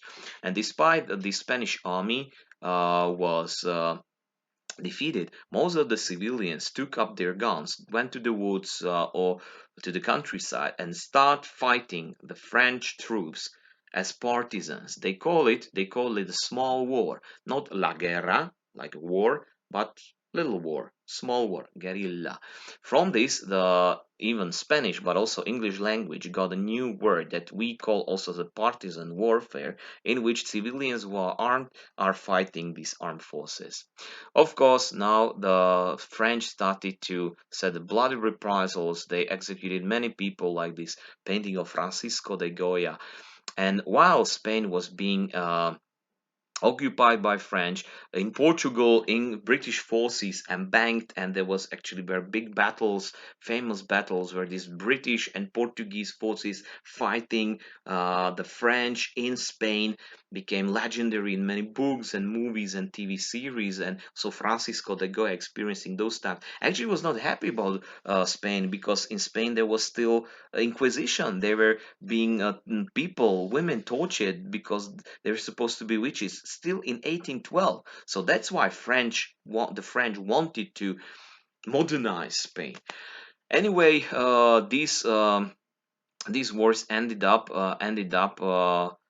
when Great Britain supported Spain, and of course French took it as a chance to challenge them. But the only battle that was a naval battle of Trafalgar, you cannot see it because there is my picture in here, but Trafalgar is a cape in near Spanish coast, where British Navy commanded by Admiral Horatio Nelson, here in the picture, decisively defeated French Navy and destroyed it. Thanks to this, gradually the French were banished from Spain. Admiral Horatio Nelson had been, even before, great hero, because he was also admiral who destroyed French fleet in Battle of Egypt many years before, several years before that. He was also like legendary because he lost one of his legs, one of his eye, and one of his arms. Despite of this fact, he was very popular among the ladies. He had like maybe hundreds of lovers, court ladies, and he was like a celebrity for the sun today in England, London. They really celebrate him. That's why in the times they built him a circus in London, Piccadilly Circus in London. They built him a statue of Horatio Nelson. Actually, this Battle of Trafalgar, he lost this leg, a cannonball through his leg, and he bled out, so he died like a great hero. Never got married, so very popular in England. Now they call it like the whale and the elephant. So British were like the whale, the biggest animal, but in the oceans, and could not challenge the biggest animal in the earth, which is the elephant, and vice versa. So in this way, France started to look out to the other thing, how to occupy, rule Europe. One thing that I didn't mention was that while Spain was being not only occupied, but even later, when it was deliberated, still for 1 century it could not back to its previous glory and power. And that's why since 1820s, most of Spanish colonies, especially Latin America, Central South America, they start to fight these remains of Spanish colonies, despite they were also Spanish colonies, and they start to proclaim independence. It was done also thanks to help of USA, who introduced the Monroe Doctrine, and they supported these states, these colonies, to proclaim also independence. And that's why since 1820s we have Simon Bolivar movement with proclamation of I start with Portuguese Brazil, but there were central states, United States of Central America, with Granada, with La Plata, with Gran Peru, and later dividing in more states that we have already had. Anyway, in Europe, back to Europe, Napoleon realized that Britain actually is the only one standing against them. Maybe Sweden was there. So other countries were either neutral or on the side of Napoleon, formally at least. So he just decided to proclaim the ban of trade with Britain from Europe, and he called it the continental blockade. So no ship could sail to Britain, and it should be like blockaded. Of course, Russians at the time could not survive without money from Britain, and Britain could not survive without wood and timber from Russia, and of course from other countries. So this continental blockade was being broken through very often, and especially across the Baltic Sea to Russia, and that's why Napoleon took it as a pretense to invasion or to Russia in 1812.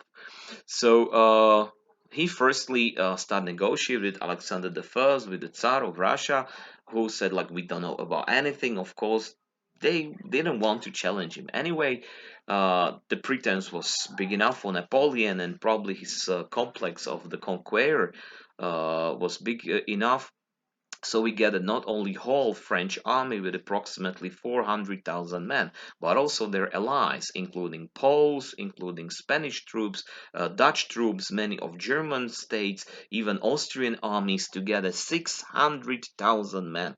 At the time, it was the biggest army ever. Even probably Mongolians didn't have so many soldiers. So when he invaded these lands, which is nowadays from Poland across Belarus and coming closer to Moscow, they proceeded very fast. Why? Russians didn't fight because not only did they they would be surprised, but at the time the general Kutuzov, who was field marshal of Russian armies, he had the tactics of the burned wasteland. He knew that when you have big army, you need a lot of food, and the only food at the warfare in the campaigns were gathered from the lands you just conquered. So when you come there, you just exploit the barn and fields and took all the cattle and stock, and you steal it from the civilians and you eat it.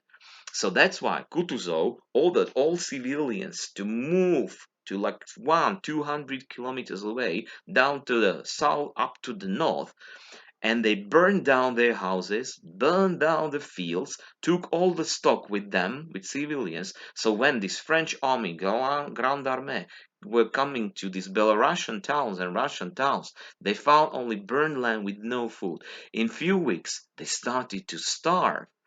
And also, when they came to Moscow very quickly, that was cool. Tsar, of course, escaped somewhere further to near Ural's mountains. So, are you going to hunt him like Alexander of Macedonia was hunting Xerxes III? Problem, he didn't know what to do. But Russians, it was not the end of the great tactics of Russians, because after few nights, Napoleon, suddenly there were a lot of fires because from the underground and the sewers in Moscow there were many Russian soldiers prepared with barrels of gunpowder and bonfires and fires, starting setting buildings on fire, and also their storage houses with food and gunpowders, and suddenly all Moscow was on fire. So all army and Napoleon had to escape from it. And where to Ural, to Asia? They didn't have money. They didn't have enough food to go to hunt for them. They decided to go back. And now Russian army was prepared not to allow them to take another route where possibly there was enough food. So when Napoleon wanted to go to the north, so the Russians wait them at the village and of Borodino, and they fought them. Russians were defeated.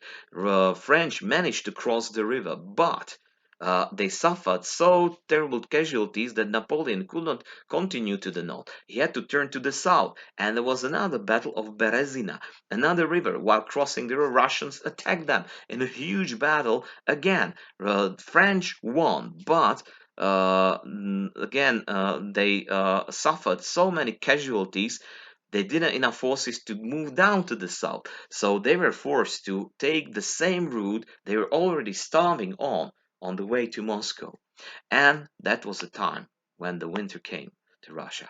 And as you see, even in this building, in the pictures, going back across the Belarus, terrible this Russian or Eastern European winter came there, and these people are dying like flies. Of course, now it was pretty enough that when some small troops were sent somewhere to other parts, they were attacked by partisans, and the back lines, those who stayed behind, they were being attacked by Cossack cavalry from Ukraine and from Crimean Peninsula. Like a wolf packs, they were attacking them, and when they managed to come to Poland, that was quickly occupied by Russians again, and across Prussia, they changed sides. So they came to France. From 600,000 men, only 40,000 of the French came back home. That was the beginning of Napoleon's end, because the next year, in 1813, all the countries that were the allies of Napoleon, they took a chance, they got together, and they challenged Napoleon's remaining forces to fight in Germany at the city of Leipzig. My toto mesto nazývame Lipsko. Poznáte ho teraz možno z prvej nemeckej Bundesligy futbalovej. Bitka pri Lipsku nazývame bitka národov. Lipsko nie je krajina, pozor, je to mesto. Leipzig. Battle of Leipzig, the Battle of Nations, where even the last allies of Napoleon's small German states just changed sides, and he was defeated. That was actually the first land defeat of Napoleon army. What I wanted to show you before we look at this Battle of Nation is this graph, this chart that is showing the size of Napoleon's army and how the days and months are going through, and how the army was shrinking to Moscow, already dying of hunger, and how the temperature was going, and now going down when they were coming back. So from Moscow, look and see, and how the temperature was only minus something, not but already shrinking, and you see all of these people died only on the way there and back. That's all. So at the Battle of Leipzig, really like Scottish drummers are drumming to the defeat of Napoleon, the broken sword riding the donkey to mock him in England. Anyway, I wanted to show you this Battle of Leipzig, so let's have a look. Let's have a look at the Wikipedia. There, I want to show you Battle of Leipzig. Okay, we need this one. 1813 Battle of Nations, and I wanted to show you one chart, because how can you use Wikipedia properly is of course to use the references. So you have all the books in here, all the sources, all the quotes and citations. But I wanted to show one interesting thing, that from some illustrations and maps, and in here you got casualties and losses. But look at this, you got all countries belligerent. So on the side of France, Baden, that's a German state, Duchy of Warsaw, Poles, Italy, Kingdom of Italy, Kingdom of Naples, Saxony and Württemberg. These two small duchies changed sides during the battle. Mecklenburg-Schwerin is Germany, Sweden, Prussia, Austria, and Russia. We miss only United Kingdom in here. That and Battle of Waterloo that will be there will be only flew like I think Prussians, British forces, and some small German state. That will be all. So let's come to the what happened after the first Battle of Leipzig, because still it is not Waterloo. Now, after the Battle of Leipzig, Paris was occupied by these counter-revolutionary forces fighting against Napoleon. So what you see in here, you cannot see it, but this is beautiful, like the victory column gate, the víťazný oblúk in Paris, and this cavalry, it is Russian cavalry.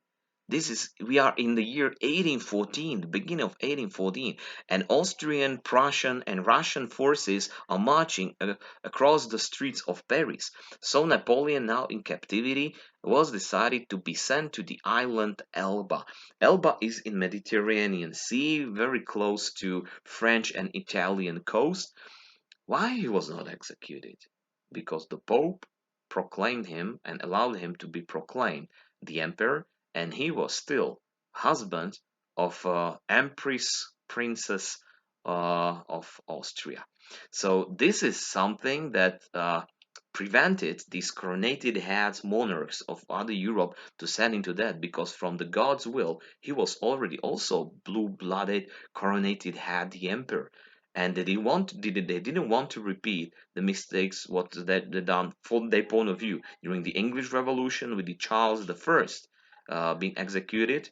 So I believe that Charles the Third won't be executed, and also Louis the 16th. So he should be in exile. But the thing was that here in exile, in Elba, he had a lot of supporters. They helped him to escape, brought him a boat, and he came back to France. And already on the beaches, somewhere near Marseille, he was welcomed by the crowds of soldiers.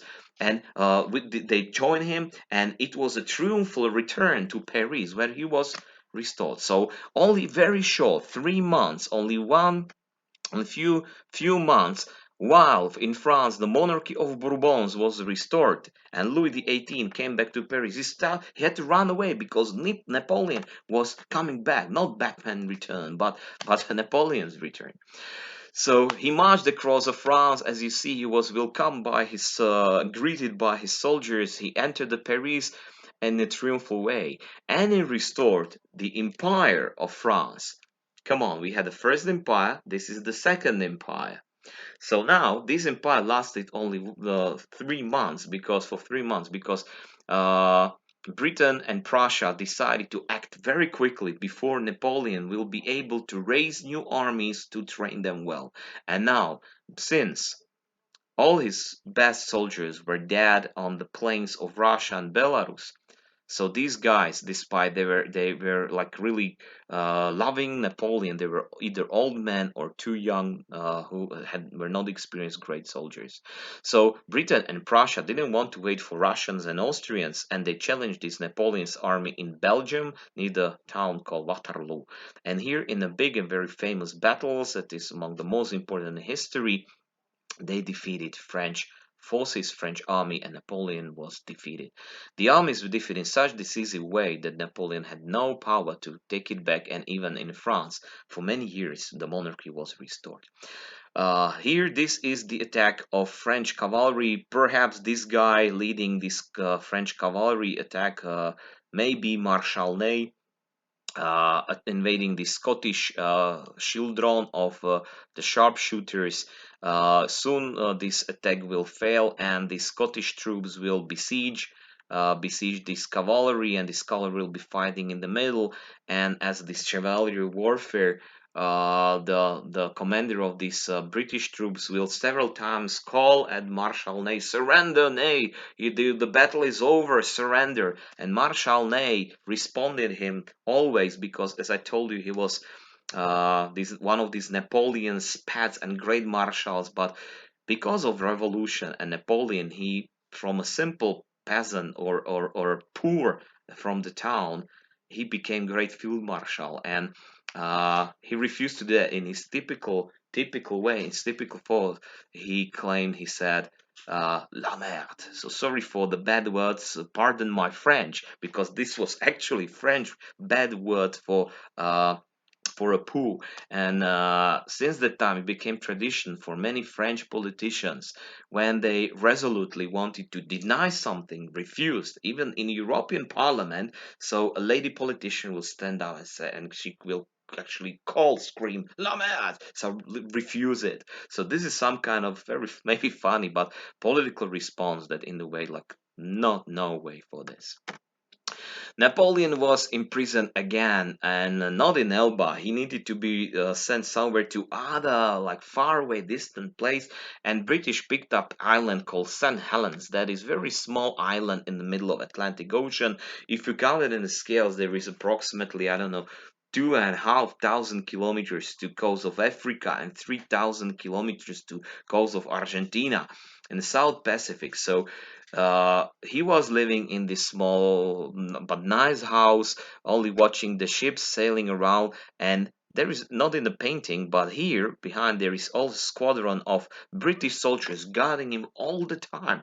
But he had he had servants, he had a personal doctor, he had a personal chef, and so on. But all the time he was guarded by British soldiers. So he lived here for until 1821, when he died. There were many rumors and conspiracies that probably he was poisoned. Actually, he, for all his life, was suffering some stomach problems, so he was taking some pills, and they had some side effects together, probably with the paintings in the house that contained some arsenic. So it was like his all lifelong poisoning. So he died in this way, but he managed to write some memoirs in here. Last thing, despite probably I'm out of 2 hours length, guys. Yes, much more than this one, so it will be the longest ever, but 3 lessons in one is the Congress of Vienna for you. The Congress of Vienna was just negotiation meetings of all the winners of Napoleonic Wars. It was interrupted because Napoleon came back from Elba to France, and after the Battle of Waterloo, these diplomats and kings came back to Vienna, and the Congress of Vienna continued. They actually negotiated what to do with France. They accepted one thing. Firstly, the French monarchy was restored. The second, Germany and Italy, because these countries were too big and too friendly to the French, they should be divided into many states as they had been before. And of course, with the support and influence of Russians, Prussians, Austrians, and royalist French. Poland, also very friendly to French, was divided for the fourth time in the past 50 years again. So the Kingdom of Poland officially was part of Russia, the rest in Prussia and also in Austrian Empire. Krakow, for example, but also Ukraine and Lviv were part of our Habsburg monarchy. Austrian Empire rose again, Rakúske císarstvo. They seized even North Italian duchies and Republic of Venice and Tyrolia, South Tyrol until the First World War, and Venice until 1860s and 70s. Also, the winners of these Napoleonic Wars, they created one alliance, like NATO of the 19th century, called the Holy Alliance, Sveta Aliancia. Austrians, Russians, Prussians, and United Kingdom, but even France at the beginning, had one goal: to maintain European conservative monarchies, to stand against liberal and republican ambitions. I will mention it very often soon, guys.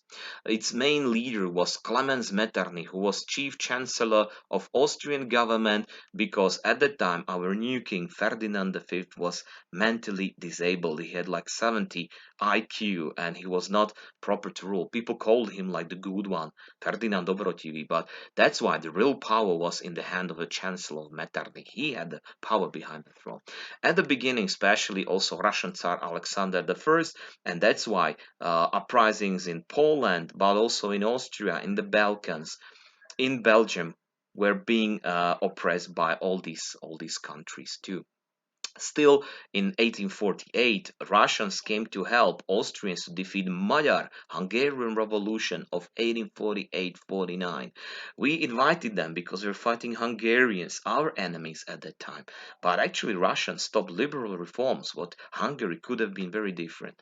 So this was until the second half of the 19th century. Congress of Vienna was important for this. Some additional materials to study. I recommend you to also listen to the song by Jarek Nohavica, Hospodě na rynku, and also explanation on this chart for here, and also John Green's history to respond the quiz, and perhaps we'll have it in a lesson, because I expect you guys to write some homework for me and also and give me the questions. Don't forget, this is the part of the revolutions. You have to hand it over to me by the date I set in the EduPage pages.